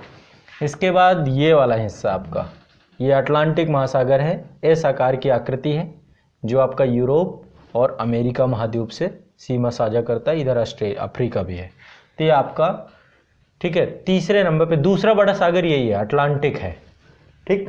तीसरा है आपका ये इंडियन ओशन, ज़्यादा बड़ा हिस्सा नहीं है, थर्ड लार्जेस्ट है, इंडियन ओशन ये है। यहीं से आप देखेंगे तो ये आपका है, ये कौन सा महाद्वीप है, अंटार्कटिका। तो ये अंटार्कटिका महाद्वीप भी जो है, ये इसको हम बोलते हैं दक्षिणी सागर, दक्षिणी महासागर। दक्षिणी महासागर जो है ये इंडियन ओशन का ही कुछ हिस्सा है। इंडियन ओशन चूंकि पूरा जाकर के यहाँ पे आपका, तो ये आपका दक्षिणी महासागर, ये हिस्सा आपका इसी के साथ आता है, इधर ऑस्ट्रेलिया है, ठीक है। इसके बाद ऊपर एक और महासागर है आपका, ये वाला हिस्सा उत्तरी ध्रुव की तरफ, ये ग्रीनलैंड है, और ये हिस्सा आप देखेंगे तो ये आपका पूरा कौन सा महासागर है, आर्कटिक वृत्त है, तो आर्कटिक वृत्त के पास ही आर्कटिक महासागर है, ठीक है। दोनों चीज़ें आपको अभी देखेंगे, इसका प्रयोग करेंगे चीज़ों को, जब लोकेशंस पे आएंगे तो चीज़ों को देखेंगे। तो यहाँ पे मैं रफली आपको समझाना चाहता था कि आपकी जो आपका भारत अवस्थित है वो कहाँ पर है, पहले चतुर्थांश में है। पहले चतुर्थांश में मतलब समझ रहे हैं ना, नहीं समझ रहे हैं, समझ रहे हैं, अच्छा ठीक है। पहले चतुर्थांश में यानी उत्तर पूर्व में पहला चतुर्थांश हो गया। ये भी पूछ लेता है कई बार, चतुर्थांश भी पूछ लेता है, तो इसमें भी आपको टेंशन नहीं लेना है किसी भी तरीके से, ठीक है। चलिए ये हो गई एक बात, एक जानकारी हो गई। अब यहाँ पे बात करते हैं सबसे पहले इसके अक्षांशीय विस्तार की। अक्षांश देशांतर मैं यहाँ पे समझाना नहीं चाहूँगा, समझा दूँ, कुछ है नहीं अक्षांश देशांतर में, बहुत आसान है। देखिए पूरब से पश्चिम खींची गई जितनी भी रेखाएं हैं ये पूरी तरीके से वृत्त भी होती हैं, ये अक्षांश रेखाएं, ठीक। और जो उत्तर से दक्षिण या कहें उत्तरी ध्रुव को दक्षिणी ध्रुव से मिलाने वाली रेखाएं होती हैं, ये आपकी देशांतर होती हैं। तो देशांतर रेखाएं उत्तरी गोलार्ध को दक्षिणी गोलार्ध से मिलाती हैं। अक्षांश रेखाएं आपकी उत्तर से पूरब की ओर खींचे गए वृत्त हैं। तो यदि वृत्त की बात है तो ये वृत्त है, वृत्त मतलब पूरा सर्किल, कंप्लीट सर्किल क्या है आपकी, अक्षांश रेखाएं। देशांतर रेखाएं अर्धवृत्त हैं, आधा वृत्त हैं, दोनों अलग अलग चीजें ध्यान रखिएगा, ठीक है। देशांतर रेखाएं वृत्त नहीं होती, अर्धवृत्त होती हैं, अर्धवृत्त होती हैं, ठीक है। अब इन दोनों दो देशांतर रेखा या दो अक्षांश रेखाओं के बीच में जो रफली दूरी होती है वो लगभग 111 किलोमीटर के आसपास होती है, ठीक है। हुआ क्या, ये कोणीय दूरी है। देखिए दरअसल बहुत आसान है, इसको खींचा कैसे गया होगा। मान लीजिए पृथ्वी है, ये पृथ्वी है, पृथ्वी का एक केंद्र वाला हिस्सा है, यानी पृथ्वी के अंदर जाके देखा हमने तो केंद्र वाला हिस्सा है। तो यहां से कुछ नहीं है, केंद्र एक इन्होंने ड्रॉ किया विषुवत रेखा, ठीक है। केंद्र वाले हिस्से से एक रेखा खींच दी और इससे कोणीय दूरी बनाते हुए, जैसे मान लीजिए 0 डिग्री, 1 डिग्री, ठीक है, यहाँ पे 2 डिग्री, यहाँ पे 3 डिग्री। तो क्या है, बहुत आसान है, ये 1 डिग्री अक्षांश हो गया, उत्तरी अक्षांश हो गया, ये 2 डिग्री उत्तरी अक्षांश हो गया, 3 डिग्री उत्तरी अक्षांश हो गया, 4 डिग्री हो गया। तो ये कोणीय दूरी है और कुछ नहीं है, बहुत आसान है, मूल बिंदु से खींची गई कोणीय दूरी, ठीक है। इतना आसानी से खींच दिया इन्होंने, इसीलिए 1 डिग्री 2 डिग्री 3 डिग्री बोल रहे हैं। ये अब कोण वगैरह तो आपने बचपन में पढ़े ही होंगे ना, ठीक है। तो अक्षांश या देशांतर दोनों कोणीय दूरियां हैं। किससे कोणीय दूरियां हैं? मूल बिंदु से। कैसी खींची गई? उत्तर से दक्षिण या पूरब से पश्चिम। पूरब से पश्चिम, पूरब से पश्चिम क्या है? अक्षांश रेखाएं, ठीक है। बस इतनी सी बात है। अब बात कर रहा है कि भारत की अवस्थिति और विस्तार के बारे में बात करिए, अभी से याद करना चालू करना है। भारत की अवस्थिति विस्तार आज की क्लास में आपको याद हो जाना चाहिए। सबसे पहली चीज देखो, एक तो ये यहाँ पे एक शब्द लिखा हुआ है, भारत का खोजकर्ता वास्को डी गामा। ये कौन हो गया? भारत को खोजने वाला। यूरोपीय लोग आज नहीं, इससे पहले बहुत बार आ चुके हैं। रोमन व्यापार होता था हमारे यहाँ पे, अरुकमेडी बंदरगाह। एक बुक है पेरिप्लस ऑफ द इरिथियन सी, है ना, उसके राइटर का नाम नहीं पता है। उसने बहुत सारे बंदरगाहों के नाम बताए कि यूरोप का व्यापार भारत से होता था। प्लिनी की नेचुरल हिस्ट्री में बाकायदा लिखा हुआ कि रोमन व्यापारियों ने किस तरीके से भारत में मसाले को लेकर के, मतलब इतने सारे पूरी मीट मांस ये सब खाते थे, मांसाहारी सेवन करते थे, तो मसाले को लेकर यूरोप का जितना भी धन है, जितना भी सोना है, सब भारत के बंदरगाहों में आके जमा होने लगा। प्लिनी कोसता है इस चीज को लेकर के। तो भारत एक ऐसा देश है जिसकी खोज को लेकर यहाँ पे थोड़ा सा गलत लिखा जाता है, ये हमेशा ये गलत है। होना ये चाहिए इसकी जगह पे कि भारत में आने के नए रास्ते की खोज की इसने। उससे पहले भी आते थे। ये अफ्रीका तट से जब पहली बार यहाँ पे ऑटोमन साम्राज्य का जब इस्तांबुल वाला तुर्की वाला हिस्सा है, इस वाले हिस्से से पहले पूरा व्यापार होता था, ठीक है। लेकिन क्योंकि पहले समुद्री यात्रा और ये सारी चीजें सब अंधविश्वास और इन चक्करों में, तार्किक समाज नहीं था उस समय का। यूरोप का समाज तो और भी ज्यादा तर्कविहीन था। तभी पुनर्जागरण वहां पे हुआ, रिनेंसा का काल हुआ।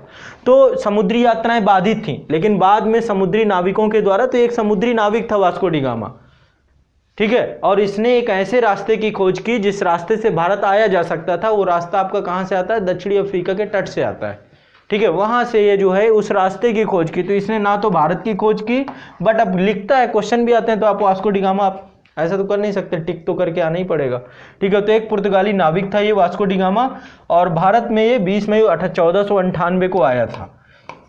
कालीकट पे उतरा था सबसे पहले। यहाँ पे शासक था जमोरिन, है ना, ठीक है।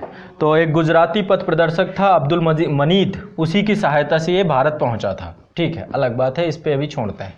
तो कहने का तात्पर्य मेरा यहाँ पे ये है कि अब हम बात करते हैं भारत के अक्षांशीय और देशांतरी विस्तार की। तो सबसे पहले एक बार यहाँ पे मैं आपको दिखा देता हूँ ताकि आपकी क्लियरिटी रहे, ठीक है। ये आपका है यहाँ पे 0 डिग्री, ठीक, ये आपका है 0 डिग्री। भारत हमने बोला कि यहाँ पे अवस्थित है, पहले चतुर्थांश में यहाँ पे अवस्थित है भारत, इस वाले हिस्से पे। तो भारत की जो अवस्थिति है, यानी कि जो भारत का मुख्य भूमि है, ये 0 डिग्री है। 1 2 3 4 5 6 7 6 से चालू हो जाता है भारत वैसे, ठीक है। भारत आपका 6 डिग्री 4 मिनट से चालू हो जाता है। हमारा जो इंदिरा पॉइंट है, सबसे दक्षिणतम बिंदु, 6 डिग्री 4 मिनट से चालू हो जाता है। लेकिन हम मुख्य भूमि की बात करें, मेनलैंड हमारा ये है। द्वीपों को अभी छोड़ देते हैं थोड़ी देर के लिए, ठीक है। द्वीपों को थोड़ी देर के लिए हम छोड़ देते हैं।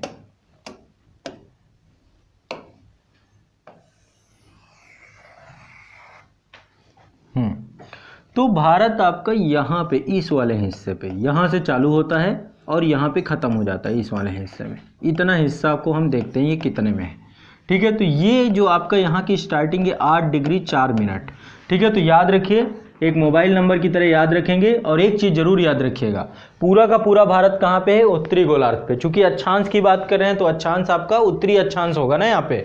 तो 8 डिग्री 4 मिनट उत्तरी अक्षांश से लेकर 37 डिग्री 6 मिनट उत्तरी अक्षांश तक, यानी 84 से लेकर 376, ये याद रखना है। भारत की अवस्थिति अक्षांशीय विस्तार 84 से लेकर 376 है, बिल्कुल रट लीजिए दोनों को। 84 से लेकर के 376 है, ठीक।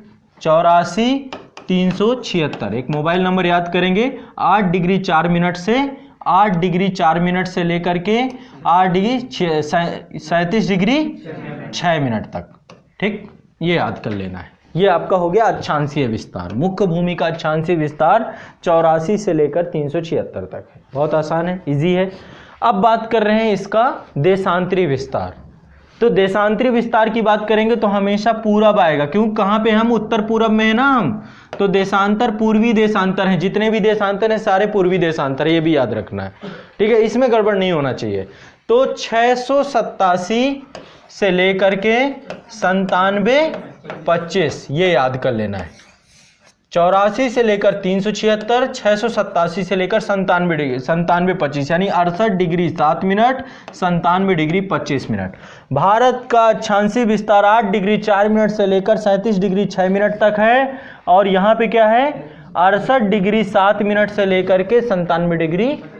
बहुत आसान है, कुछ नहीं है इसमें, पिंटू सा चीज़ है, लेकिन ये तब भी आपको याद होनी चाहिए, को रट जाना चाहिए, इसमें कोई है नहीं, बेसिक चीज़ है, ठीक। लेकिन ये भारत का सबसे दक्षिणतम बिंदु नहीं है। मुख्य भूमि के दक्षिणतम बिंदु तो आपका कन्याकुमारी हो जाता है, लेकिन जो हमारे भारत का सबसे दक्षिणतम बिंदु है वो ये है आपका, ये है आपका ये वाला हिस्सा, ठीक है। ये सबसे दक्षिणतम बिंदु है। जब 2004 में दिसंबर में सुनामी आई थी तो ये हिस्सा अभी तक कहते हैं कि पूरी तरीके से जलमग्न हो गया था, लेकिन अब धीरे धीरे बाहर आ रहा है। तो ये है आपका 6 डिग्री 4 मिनट। तो भारत का सबसे दक्षिणतम बिंदु क्या है? इंदिरा पॉइंट। इंदिरा पॉइंट सबसे दक्षिणतम बिंदु है और 6 डिग्री 4 मिनट पे है, ठीक। तो आपको बहुत आसान है, 84 से लेकर के 376, ठीक है, 687 से लेकर 97, 25 और 64 ये है।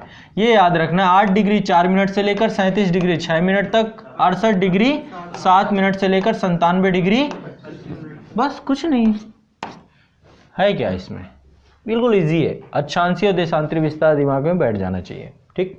एक बात तो ये हो गई, बहुत इजी है, कुछ नहीं है। अभी सिर्फ ये देशांतर ही महत्वपूर्ण नहीं है, एक देशांतर और महत्वपूर्ण है। कौन सा? कौन सा? जो बीचों बीच से जाता है हमारे, हाँ, 82.5 मानक समय रेखा हमारी जो है। और एक अक्षांश भी महत्वपूर्ण है, उस अक्षांश का नाम बताइए। 23.5 डिग्री उत्तरी अक्षांश, जिसको कर्क रेखा के नाम से जानते हैं। कर्क रेखा भी जो है आपकी कहाँ से आती है? ये भी आपकी भारत से ही हो करके जाती है। तो कर्क रेखा एक अक्षांश ही आपका इंपॉर्टेंट है। 23.5 डिग्री उत्तरी अक्षांश, उत्तरी है ये। 23.5 डिग्री दक्षिणी अक्षांश को मकर रेखा बोलते हैं। इससे ऊपर जो है आपका दूसरा ये है 82.5 डिग्री पूर्वी देशांतर, इसको हम बोलते हैं भारत की मानक समय रेखा, जिससे हमारे देश का समय निर्धारित होता है। ये आपकी माफ कीजिए, मानक समय रेखा, समय रेखा ये आपकी है प्लस 5.5 घंटा, है ना। इतने घंटे ये 0 डिग्री से आगे है इसका समय, ठीक है। तो अभी आपको पहले आपको अब एक एक करके हम लोग देखेंगे कि इन दोनों को लेकर के एक क्वेश्चन भी पूछा था, एक कॉन्सेप्ट भी है। उस कॉन्सेप्ट को मैं आपको यहाँ पर एक बार क्लियर कर देता हूँ।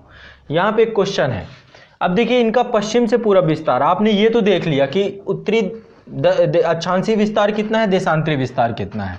अब बात कर रहे हैं इनका विस्तार कितना है। मान लो आप यहाँ से किलोमीटर में विस्तार देखना चाहें तो एक बार इस विस्तार को समझ लेते हैं, ठीक है। ये विस्तार है आपका पूरब से पश्चिम विस्तार, ठीक। सबसे पहले पूरब से पश्चिम विस्तार। अब मुझे एक चीज बताइए, पूरब से पश्चिम विस्तार यदि हमें देखना है किसी चीज का, पूरब से पश्चिम विस्तार देखना है, तो इसमें अक्षांश काम आएगा कि देशांतर काम आएगा? क्या देशांतर पूरब से पश्चिम दूरी नापता है या अक्षांश पूरब से पश्चिम दूरी नापता है? मान लीजिए अक्षांश का मतलब ये है, ये मान लीजिए आपका 0 डिग्री है, ये आपकी 8 डिग्री 4 मिनट है। तो अक्षांश जो होगा, यानी आप यहाँ पे खड़े हैं और यहाँ से यहाँ जाएंगे तो कौन सी दूरी नापेंगे? नॉर्थ से साउथ की दूरी, यानी कि उत्तर से दक्षिण की दूरी। तो यदि हमें उत्तर से दक्षिण की दूरी पता करनी हो तो अक्षांशों का सहारा लेना पड़ेगा, है ना, क्लियर है। और यदि हमें पूरब से पश्चिम की दूरी नापनी हो तो हमें देशांतरों का सहारा लेना पड़ेगा, ठीक है। देशांतर हमें पूरब से पश्चिम की दूरी बताते हैं और अक्षांश हमें, क्लियर, कुछ नहीं है इसमें, बहुत आसान है, बहुत सिंपल है। तो अब यहाँ पे आप देखिए, पूरब से पश्चिम विस्तार यानी कि 68 डिग्री 7 मिनट से लेकर 97 डिग्री 25 मिनट वाली बात है। इसके बीच की जो दूरी है यदि आप इसे नापेंगे तो आपका टोटल, क्योंकि देखिए ये आप सीधा सीधा नहीं नाप सकते हैं। सबसे जो आपका दक्षिण पूर्वी बिंदु है ये आपका है अरुणाचल प्रदेश में अवस्थित है, और यहाँ पे पूरब यहीं पे समाप्त हो जाता है, इस वाले हिस्से में, मिजोरम वाले हिस्से में ही पूरब समाप्त हो जाता है। लेकिन हमें यहाँ तो ये पूरा टेढ़ा है, ठीक। तो ये पूरी दूरी आपकी कितनी आई है, ये बिल्कुल रट लेना है, 2933। पूरब से पश्चिम विस्तार कितना है 2933, बहुत आसान है 2933 पूरब से पश्चिम विस्तार भारत का 2933। अब देखो इसको लेकर के जो सबसे अंतिम पॉइंट है, जब भारत में आप जो है मान लीजिए यहाँ से यात्रा करते हैं और यहाँ तक पहुँचते हैं तो सबसे अंतिम राज्य आपका अरुणाचल प्रदेश पड़ेगा और अंतिम जो गाँव है वहाँ पे किबिथु नामक गाँव है, वहाँ पे किबिथु नामक एक गांव है, जिस गांव के बाद आपको म्यांमार चालू हो जाएगा, अगला देश चालू हो जाएगा। ठीक है, तो हमारा सबसे पूर्वी बिंदु का नाम क्या है किबिथु, पूर्वी अक्षांश का नाम क्या है, पूर्वी देशांतर का नाम क्या है 97 डिग्री 25 मिनट, 97 डिग्री 25 मिनट। ठीक है, तो सबसे पूर्वतम बिंदु जो है आपका क्या है किबिथु। इसी तरीके से यदि आप यहां से पश्चिम की ओर चलेंगे तो यहाँ पे गुजरात में एक गांव है जिसका नाम है गौरमोता, सबसे पश्चिमी बिंदु है 68 डिग्री 60 मिनट पे है, 68 डिग्री 7 मिनट पे, अंतिम क्षेत्र नहीं, इसके बाद पाकिस्तान चालू हो जाएगा आपका। ठीक, तो ये ध्यान रखना है, दोनों का नाम भी पूछ लेता है। किबिथु आपका सबसे पूर्वतम बिंदु है और सबसे पश्चिमी बिंदु आपका कौन सा है गौरमोता। इजी, बहुत आसान है, कुछ नहीं है, रट जाना चाहिए। और पूरब से पश्चिम विस्तार, यदि आप गौरमोता से चले और किबिथु तक पहुंचे तो कितना दूरी तय करना पड़ेगा, ठीक है 2933 किलोमीटर, किलोमीटर स्क्वायर की किलोमीटर, केवल किलोमीटर, किलोमीटर स्क्वायर नहीं। ठीक है, किसी लैंड एरिया को नहीं आप नाप रहे हैं यहाँ पे। ठीक है, तो आपकी पूरब से पश्चिम विस्तार 2933, दिमाग में बैठ जाना चाहिए, बहुत इजी है। अब बात करते हैं दूसरे तरफ चलते हैं, अब बात करते हैं इधर की। ठीक है, अब हम बात करते हैं यहाँ पे, तो ये 8 डिग्री 4 मिनट जो सबसे दक्षिणी वाला क्षेत्र है, यहाँ पे आपका है तमिलनाडु, और तमिलनाडु का है केप केमोरिन यानी कि कन्याकुमारी, सबसे दक्षिण में आपका है कन्याकुमारी। ऐसे मजा आएगा आपको या ऐसे मजा आएगा, ठीक है, कन्याकुमारी ही ले चलते हैं आपको सीधा, ये है आपका सबसे दक्षिणतम। देखिए इसके बाद कुछ नहीं मिलेगा आपको, इसके बाद समुद्र है। यहाँ पे आप देख रहे हैं समुद्र का कुछ हिस्सा हरा दिख रहा होगा आपको, ये आपका क्षेत्रीय सागर है ना, क्षेत्रीय सागर। आपको अभी मैं पढ़ाऊंगा आधार रेखा क्या होती है, क्षेत्रीय सागर क्या होता है, संलग्न क्षेत्र क्या होता है और अनन्य आर्थिक क्षेत्र क्या होता है, चारों चीज़ें देखेंगे। क्षेत्रीय सागर है और ये बहुत ज़्यादा उथला होता है और यहाँ पर भारत का संपूर्ण अधिकार होता है इस क्षेत्र में। तो ये कन्याकुमारी आपका है सबसे दक्षिणतम बिंदु। ठीक है, सबसे दक्षिणतम बिंदु ये है आपका सनसेट पॉइंट, यहाँ पे आप जा करके, ठीक है, रामेश्वरम यहीं पे है, यहीं पे आपका जो वो रॉक है जहाँ पे विवेकानंद जो है खड़े हुए थे। ठीक है, तो ये आपका कन्याकुमारी है। कन्याकुमारी से सीधा सीधा चले जाएंगे ऊपर, साइकिल से यात्रा करेंगे। आपने देखा है कि यूट्यूबर है साइकिल बाबा, देखा है आप लोगों ने कि नहीं देखा? साइकिल बाबा को जानते हैं? उन्होंने मतलब भारत के ही हैं और अभी बहुत यंग है, पूरे विश्व का भ्रमण साइकिल से कर रहे हैं वो, पूरे विश्व का भ्रमण। कई देशों का भी, लॉकडाउन में नीदरलैंड में फंसे थे वो, तो हर एक देश को जो है वो साइकिल से ही पार कर रहे हैं। साइकिल सही है ना, पूरा भी यूरोप घूम लिया, अमेरिका घूम लिया, अफ्रीका घूम लिया। भारत अभी गवर्नमेंट इन चीज़ों पे ध्यान नहीं देती है, और तो साइकिल से मान लीजिए आप लोग जाएंगे तो कर सकते हैं, कोई इम्पॉसिबल नहीं है, लेकिन वही है कि सोच के परे और थोड़ा जुनून भी होना चाहिए, इन चीज़ों में जुनून होना बहुत ज़रूरी है। ठीक है, तो ये आपका यहाँ पे सबसे उत्तरतम पॉइंट है। विंद्रा कॉल यहाँ पे दिखाया गया है या नहीं दिखाया गया, देख लेते हैं एक बार। कारगिल वाला हिस्सा है, देखिए यहाँ बर्फ ही बर्फ है। ये है आपका केटू गाडविन,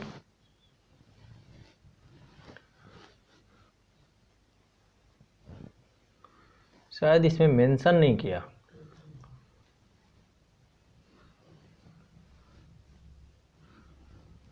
इसी क्षेत्र को लेकर लड़ाई है, सारा दंश इसी क्षेत्र का है, एक तरफ से पाकिस्तान, दूसरी तरफ से चाइना। स्थिति अभी भी सामान्य नहीं हुई है इस चीज़ को लेकर के। इंदिरा कॉल यहाँ पे अभी, चलिए टाइम लग जाएगा इसको ढूंढने में, नहीं तो या तो फिर हो सकता है कि इसमें मेंशन ना किया गया हो। तो जो हमारा सबसे दक्षिणतम बिंदु है उसकी तरफ बढ़ते हैं। सबसे उत्तरतम बिंदु तो आपका हो गया इंदिरा कॉल। ठीक है, सबसे उत्तरी क्षेत्र में इंदिरा कॉल है और सबसे भारत के मुख्य भूमि दक्षिणी क्षेत्र में कन्याकुमारी केप केमोरिन है। तो 8 डिग्री 4 मिनट आपका कन्याकुमारी है। ठीक, और आपका जो है सबसे उत्तरतम बिंदु है इंद्राकौल। लेकिन ये दक्षिणतम बिंदु केप केमोरिन आपका दक्षिणतम बिंदु नहीं है, ठीक है, ये आपको ठीक है देख लेना है। इसके बाद सबसे दक्षिणतम बिंदु हमारा ये है, पिग्मेलियन पॉइंट भी बोलते हैं या इंदिरा पॉइंट, ये है सबसे दक्षिणतम बिंदु। कब किस डिग्री पे है ये? हाँ, ये आपका 6 डिग्री 4 मिनट पे है, 6 डिग्री 4 मिनट पे आपका ये सबसे दक्षिणतम पॉइंट इंदिरा पॉइंट। ठीक, ये भी बहुत बेसिक है, इसमें भी बहुत ज़्यादा टेंशन लेने की जरूरत नहीं है। ठीक, आगे बढ़ते हैं। ये लक्षद्वीप नहीं है, बहुत सारे लोग यहाँ पे लक्षद्वीप में आपका 2 चैनल आएंगे, देखेंगे 8 डिग्री चैनल और 9 डिग्री चैनल, 9 डिग्री चैनल, ठीक है। 8 डिग्री चैनल का क्या महत्व है, 9 डिग्री चैनल का क्या महत्व है, और 10 डिग्री चैनल का क्या महत्व है? 10 डिग्री चैनल भी है। 10 डिग्री जो है अंडमान निकोबार को पृथक करता है, 8 डिग्री चैनल लक्षद्वीप को मालदीव से पृथक करता है, और 9 डिग्री हाँ ठीक है मिनिकाय को जो है लक्षद्वीप से पृथक करता है। ठीक है, चलिए आगे बढ़ते हैं। अब यहाँ पे ये तो हो गया बेसिक जानकारी आपकी कि भारत का जो है पश्चिमी क्षेत्र क्या है, पूर्वी क्षेत्र क्या है, अक्षांशीय विस्तार क्या है, ये सारी चीज़ें हो गई क्लियर। ठीक, कृपया करके भूलिएगा मत, बहुत कठिन नहीं है, आसान है। अब आगे बढ़ते हैं नेक्स्ट पॉइंट पे। अगला है भारत के क्षेत्रफल को, ये भी याद कर लो आज, ठीक है। ये क्षेत्रफल अभी इतना ही है, 32, 87, 263, आगे 3 पीछे 3, ये बहुत याद जरूरी है। ठीक है, 32, 87, 263 क्या है ये? किलोमीटर स्क्वायर, ये याद कर लो। 32, 87, 263, 32, 87, 263 मोबाइल नंबर की तरह ये भी याद रखना है आपका। ये भारत का क्षेत्रफल है। विश्व के कुल क्षेत्रफल का 2.4% हिस्सा ही भारत के पास है, यानी कि हमारे यहाँ पे लैंड एरिया बहुत कम है। क्यों? भारत विश्व में यदि क्षेत्रफल के हिसाब से देखें तो 7वां स्थान है, इससे ऊपर 6 देश हैं। 6 कौन कौन से हैं? सबसे एक नंबर 1 रूस, नंबर 1 रूस, number 2 Canada, number 3 America, number 3 America USA संयुक्त राज्य अमेरिका। नंबर देखो कई वेबसाइट आप ओपन करेंगे तो कहीं पे चीन दे रखा है, कहीं अमेरिका दे रखा है, लेकिन नंबर 3 पे अमेरिका ही है। सही डेटा ये है, थोड़ा सा फ्लक्चुएशन है। नंबर 3 पे अमेरिका है, नंबर 4 पे चाइना। कहाँ, कौन साउथ में कौन है? साउथ अफ्रीका कहाँ से आ गया यहाँ पे? नंबर 1 रूस, नंबर 2 कनाडा। ठीक है, रुक जाओ, ऐसे नहीं याद होगा आप लोगों को, मैं मानचित्र में याद कराता हूँ।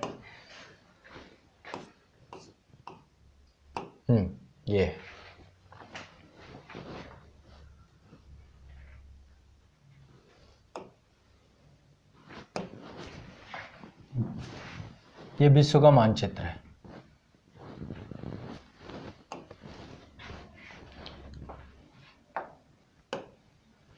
नंबर 1, नंबर 2, ठीक है, number 3, number 4, number 5, number 6, number 7, ये क्रम से याद कर लो। Russia, Canada, America, China, Brazil, Australia, Bharat. ठीक, बहुत इजी है, कुछ नहीं है, ये आपको याद रखना है। इसका जो कन्फ्यूज़न है, चीन एक बार मैंने भी जो है मास्टर वीडियो में बोल रखा है विश्व के भूगोल पे, वो गलत है, वो डेटा गलत है। नंबर 4 पे आपका चीन है, नंबर 3 पे यूएसए है। आप देखेंगे मल्टीपल वेबसाइट पे आपको यूएसए ही मिलेगा, और जितने भी आयोगों ने भी जितने आंसर दे रहे हैं यूएसए ही दे रहा है, इसलिए इस पर कन्फ्यूज़न नहीं होना चाहिए आपको। ठीक, चलिए, तो हमारा क्षेत्रफल के आधार पर 2.4%, यानी लैंड एरिया काफ़ी कम है भारत के पास।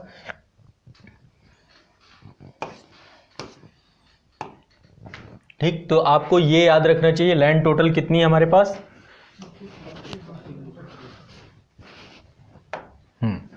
टोटल है 3287263। भूल जाओगे आप लोग, पता नहीं मुझे क्यों लग रहा है भूल जाओगे। 32, 87, 263, 32, 87, 263 किलोमीटर स्क्वायर, 32, 87, 263 बहुत बेसिक है, याद कर लो, आ जाएगा। ठीक है, इसके बाद आती है पॉपुलेशन की, जनसंख्या। देखो 2011 का तो डेटा कभी बदलेगा नहीं, जो नया आएगा वो देखा जाएगा। ठीक है, तो टोटल जनसंख्या जो पॉपुलेशन है वो कितनी है? 121 करोड़। 100, अब ये बाकी का डेटा की ज़रूरत नहीं है आपको, यदि देखना चाहो ठीक है, नहीं देखना चाहो तो कोई ज़रूरत नहीं है। 121 करोड़ बस आप रफली याद कर लो, इतना भी ठीक है। 121 करोड़ की आबादी ये 2011 के डेटा के हिसाब से है। अब हम लोग बहुत तेज़ी से कीड़े मकोड़ों की तरह बढ़ते चले जा रहे हैं। संख्या लगभग हो गई होगी 133-134 के आसपास आ जाएगी, देख लीजिएगा, इतना रफली आ जाना चाहिए, ठीक है। तो विश्व की कुल जनसंख्या का 2011 की जनसंख्या के हिसाब से 17.5%, ठीक है। जनसंख्या में हमने 17, लैंड में कितने हैं, तो आने वाले समय में लैंड क्या करनी पड़ेगी, कब्जा करनी पड़ेगी कहीं ना कहीं से, ठीक। एक ही तरीका पीओके भर से, पीओके में रहेगा कौन ये बताओ। हाँ, पीओके में नहीं, भारत का हिस्सा है भाई, हमारा ही है। हाँ पीओके में है भारत का, लेकिन ठीक है पीओके नहीं है, भारत का ही अवैध कब्जा है, ठीक है। लद्दाख वाले हिस्से में है ये, जम्मू कश्मीर यहाँ पे लिखा है, गलत है, लद्दाख में है। कहाँ पे है, अब ये थोड़ा सा, हाँ यहाँ पे डेटा आप चेंज करते जाएंगे, लद्दाख हो जाएगा आपका।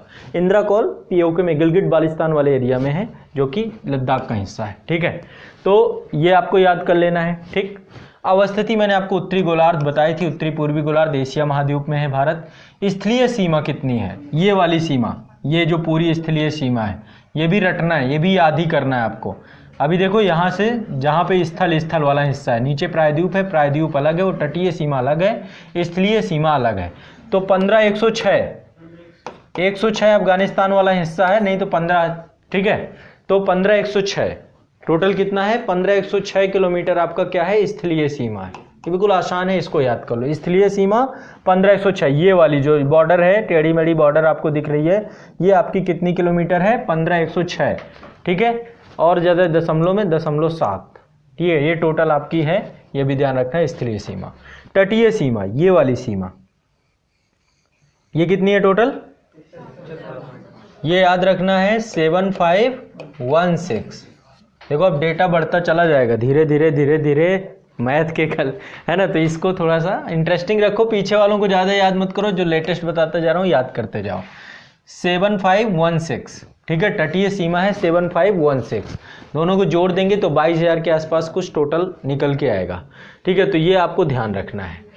इसके बाद विदेशी सीमाओं से संबद्ध राज्य, ठीक है, कौन कौन से राज्य हैं जो विदेशी सीमाओं से जुड़े हुए हैं, तो टोटल संख्या इनकी 17 है ना। अभी देखेंगे कौन कौन कहाँ से लगता है।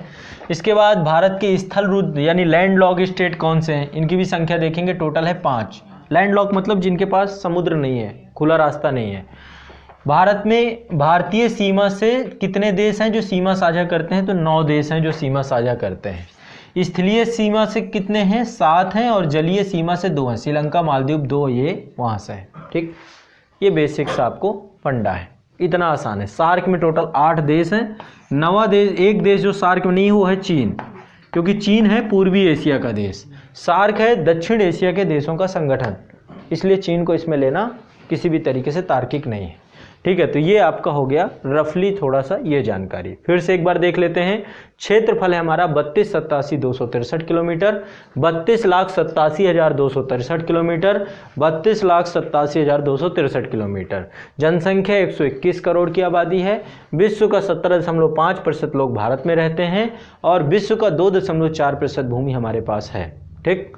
इसके बाद स्थलीय सीमा हमारी कितनी है, 15,106.7 या 15,106, 15,106 स्थलीय सीमा है, बिल्कुल भी कंफ्यूज नहीं होना, बहुत आसान है।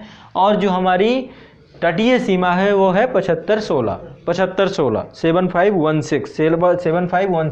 या 7516 बिल्कुल रट लो, ये तटीय है, ठीक है। तटीय सीमा आपकी ये है, ठीक, आसान। नेक्स्ट अगला क्या है आपका, विदेशी सीमाओं से संबद्ध भारतीय राज्यों की संख्या कितनी है, टोटल 17। भारत के स्थल रुद्ध राज्य कितने हैं, 5। भारतीय सीमा से संबद्ध देशों की संख्या कितनी है, 9, जिसमें 7 स्थलीय हैं, 2 तटीय है, ठीक। बस इतनी सी बात है। अब देखो ये तो हो गया बेसिक, कुछ मैं फैक्ट और लिख करके लाया हूँ, इकट्ठा करके लाया हूँ आप लोगों के लिए। अब एक एक करके आपसे पूछूंगा और आप लोग बताते जाएंगे, नहीं तो फिर मैं बताऊंगा। इसमें आपका थोड़ा सा सेंसस का भी डेटा है, बहुत सारा डेटा है, ठीक है। तो देश का नाम है भारत, अन्य नाम इसके मैंने क्या क्या आप लोगों को बताए, आर्यवर्त, भारतवर्ष, हिंदुस्तान, इंडिया, और भी बहुत सारे नाम हैं, जम्बू द्वीप भी बोलते हैं भारत को, जम्बू द्वीप का नाम भी आता है। जम्बू द्वीप शब्द आपका प्रयोग हुआ है, ये आपका जम्बू द्वीप का ज़्यादातर प्रयोग हुआ है जैन पुराणों में, जैन ग्रंथों में, जो जैन ग्रंथ है वहाँ पर जम्बू द्वीप शब्द भी आया, क्योंकि जम्बू नामक वृक्ष जो है जम्मू कश्मीर क्षेत्र में, इसलिए उसे जम्बू प्रदेश, जम्बू क्षेत्र ही है पूरा का पूरा, जो वहाँ की राजधानी है जम्मू क्षेत्र में राजधानी है। तो जम्बू एक वृक्ष का नाम है और ज़्यादातर जम्बू वृक्ष पाने के कारण इसे जम्बू प्रदेश भी, तो जम्बू द्वीप ही बोलते हैं पूरा का पूरा। भारत का नाम है कि ये भी देखने को मिलता है। राजधानी आप लोगों को पता है नई दिल्ली। भौगोलिक स्थिति कहाँ पे है, किस गोलार्ध में अवस्थित है, उत्तर पूर्वी गोलार्ध में अवस्थित है। अक्षांशीय विस्तार कितना है, 84 से लेकर के 376 तक। देशांतरी विस्तार कितना है, 687 से लेकर 9725 तक। मानक समय रेखा कौन सी है इसकी, 82.5 डिग्री पूर्वी देशांतर, पूरा बोलना है, 82.5 डिग्री पूर्वी देशांतर इलाहाबाद के समीप नैनी से जाती है। ठीक है, ग्रीनविच माध्य से, यानी कि जो आपकी 0 डिग्री देशांतर है, उस देशांतर से कितना समय ज़्यादा है, 5.5 घंटा। बहुत आसान है, कुछ नहीं है। अब इसमें बताइए किन किन राज्यों से होके जाती है मानक समय रेखा। ठीक है, अगला देख लेते हैं किन किन राज्यों से मानक समय रेखा होकर के जाती है। ठीक है, ये पांचों राज्य अब आपको एक एक करके देखते जाने।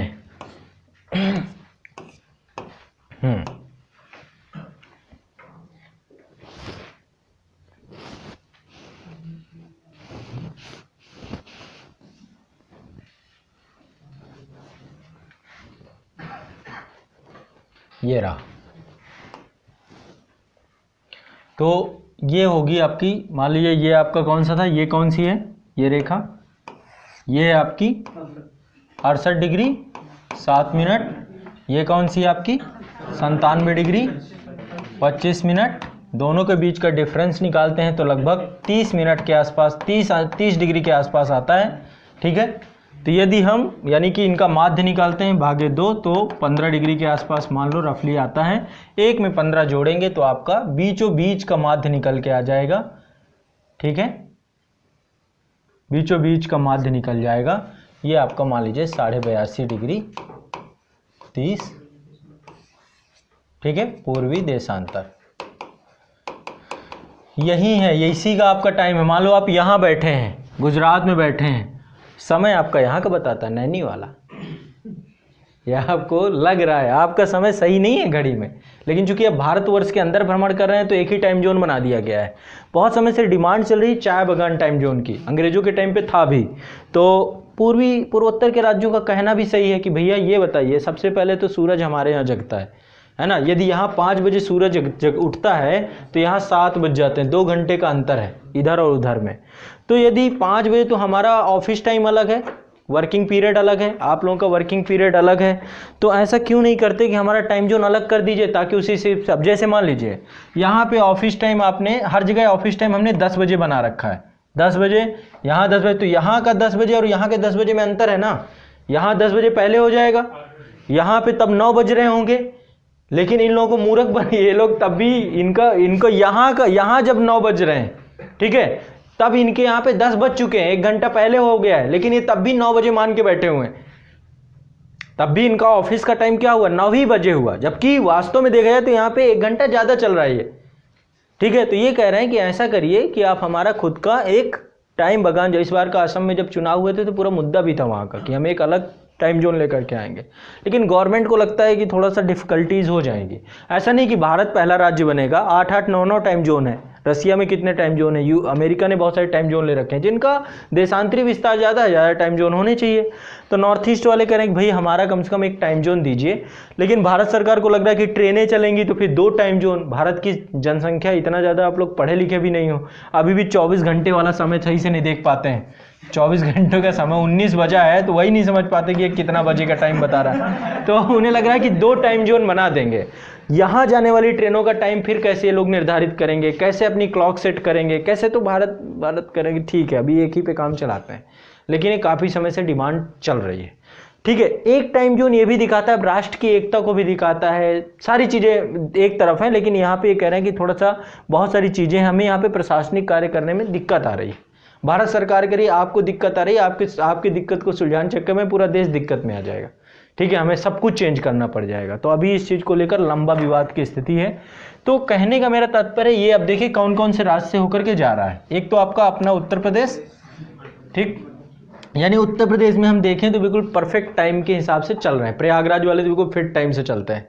हम लोग होंगे थोड़ा बहुत फ्लक्चुएट होगा, यहाँ पे देखेंगे तो कितना 83 या 84 डिग्री के आसपास हम होंगे, ठीक है, नहीं होगा 111। प्रयागराज यहाँ से कितना डिस्टेंस में है, हाँ, तो 111 मतलब 5 डिग्री का। तो ये आपका आ जाएगा यहाँ पे कितना आ जाएगा, इस तरफ घटेगा कि बढ़ेगा, इधर घटेगा, तो इधर कितने डिग्री पे आ जाएंगे, लगभग हम लोग होंगे इस समय 77-78 पे होंगे, लगभग इतने के आसपास होंगे। तो बहुत ज़्यादा अंतर नहीं होगा हमारा। 1 डिग्री मतलब 4 मिनट, तो 5 डिग्री मतलब कोई दिक्कत नहीं, इतनी घड़ी चलती है हमारी, थोड़ा सा ज़्यादा सो लेते हैं, ठीक है। तो ये आपका पहला यूपी, दूसरा एमपी, ठीक है। मानक समय कहाँ से, 5 राज्यों से होके जाती है, 5 राज्यों से होके जाती है। पहला है यूपी, दूसरा एमपी, तीसरा है छत्तीसगढ़, ठीक है, फिर आपका है उड़ीसा और फिर आपका आंध्र प्रदेश। ये 5 रट लीजिए आप, ठीक है, 5 आपको रट लेना है। पहला कौन सा है आपका, ठीक है, फिर से सबसे पहले उत्तर प्रदेश, दूसरे नंबर पे मध्य प्रदेश, तीसरे नंबर पे छत्तीसगढ़, फिर उड़ीसा और फिर आंध्र प्रदेश। क्लियर। इसके बाद अगला है आपका कर्क रेखा। कर्क रेखा पे चलते हैं, ठीक है। ये 5 राज्य बिल्कुल आपको ध्यान से दिमाग में बैठा लेने हैं। अब चलते हैं कर्क रेखा पे, 23.5 डिग्री पे। ये कुछ यहां से जाती है,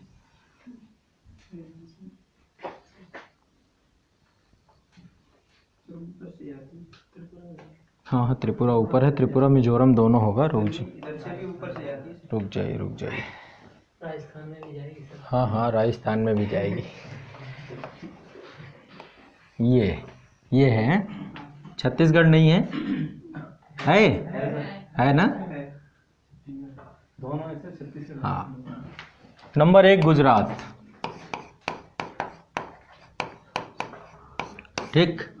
नंबर 2 राजस्थान का थोड़ा सा हिस्सा है राजस्थान। नंबर 3 एमपी, छत्तीसगढ़ भी है, देखो ये आपका है छत्तीसगढ़, उत्तर प्रदेश नहीं है इस पे। तीसरा है आपका रांची या झारखंड। फिर इसके बाद आपका पश्चिम बंगाल। ये ज़्यादा कंफ्यूज करता है, उड़ीसा का ऑप्शन हर बार देता है, तो उड़ीसा नहीं है इस पे। फिर आपका है त्रिपुरा, फिर आपका है त्रिपुरा,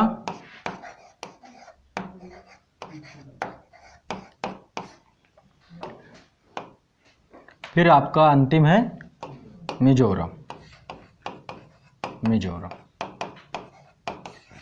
ठीक। तो ये भी आपको 8 के 8 याद कर लेने। नंबर 1 गुजरात, राजस्थान, मध्य प्रदेश, छत्तीसगढ़, झारखंड, पश्चिम बंगाल, त्रिपुरा। क्लियर। 8 के 8 हैं, 8 ही हैं, है ना। अब देखो थोड़ा सा एक काम जरूर करना, ये काम आपको करना होगा। एक हाइलाइटर लेना और हाइलाइटर लेके जहाँ पे कर्क रेखा जाती है उसे हाईलाइट कर लेना। थोड़ा सा हाईलाइट करने का बेनिफिट ये होगा कि आपको ये पता चल जाएगा कि आसपास के शहर कौन कौन से हैं। जैसे गांधीनगर यहाँ पे नज़दीक है, अहमदाबाद कितना दूर है, भोपाल कितना नज़दीक है, विदिशा कितना नज़दीक है, यहाँ पे रांची कितना नज़दीक है, रांची से कितना दूर है, तो ये आपको देखना पड़ेगा, ठीक। नॉर्थ ईस्ट के 2 हैं, त्रिपुरा और मिजोरम। मणिपुर बिल्कुल भी दिमाग से हटा देना है, मिजोरम और त्रिपुरा, ठीक। तो ये आपके 8 हो गए कर्क रेखा से जाने वाले 23.5 डिग्री उत्तरी अक्षांश से। गुजरात, राजस्थान, मध्य प्रदेश, छत्तीसगढ़, झारखंड, पश्चिम बंगाल, त्रिपुरा, मिजोरम। क्लियर, ठीक है।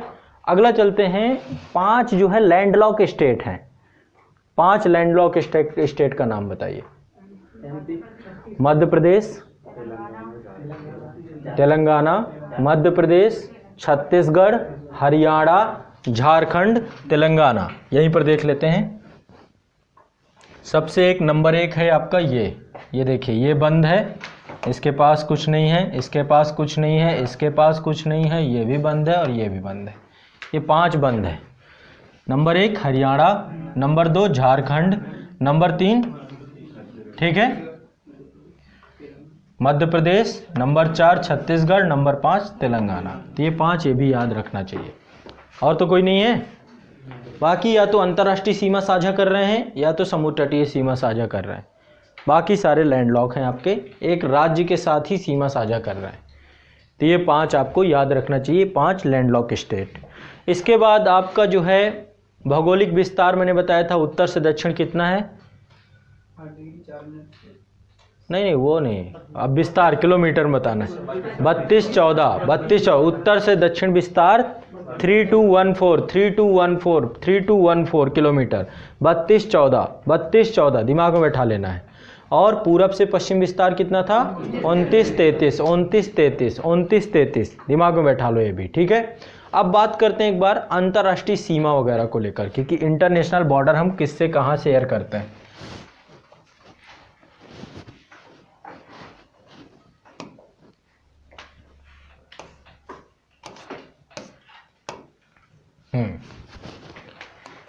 सबसे पहले देख लेते हैं किससे कितनी है।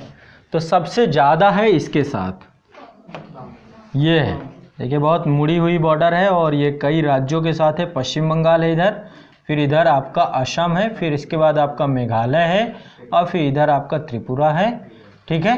तो ये आपका जो है कई राज्यों से सीमा साझा करता है बांग्लादेश भारत। 4096 किलोमीटर, यानी सबसे ज़्यादा बॉर्डर हम साझा करते हैं बांग्लादेश के साथ, ठीक है। 100वां संविधान संशोधन भी हुआ था लैंड बॉर्डर एग्रीमेंट को लेकर के, ठीक है। 100वां संविधान संशोधन आपका, बेरूबाड़ी वाला क्षेत्र ये भारत को मिल गया था। बेरूबाड़ी इस तरफ का काफ़ी क्षेत्र भारत को मिला और काफ़ी हिस्सा उनके पास चला गया, ठीक है। तो पहला हो गया बांग्लादेश, बॉर्डर साझा करने में बड़ा देश। दूसरे नंबर पे हमारे साथ ये है चाइना,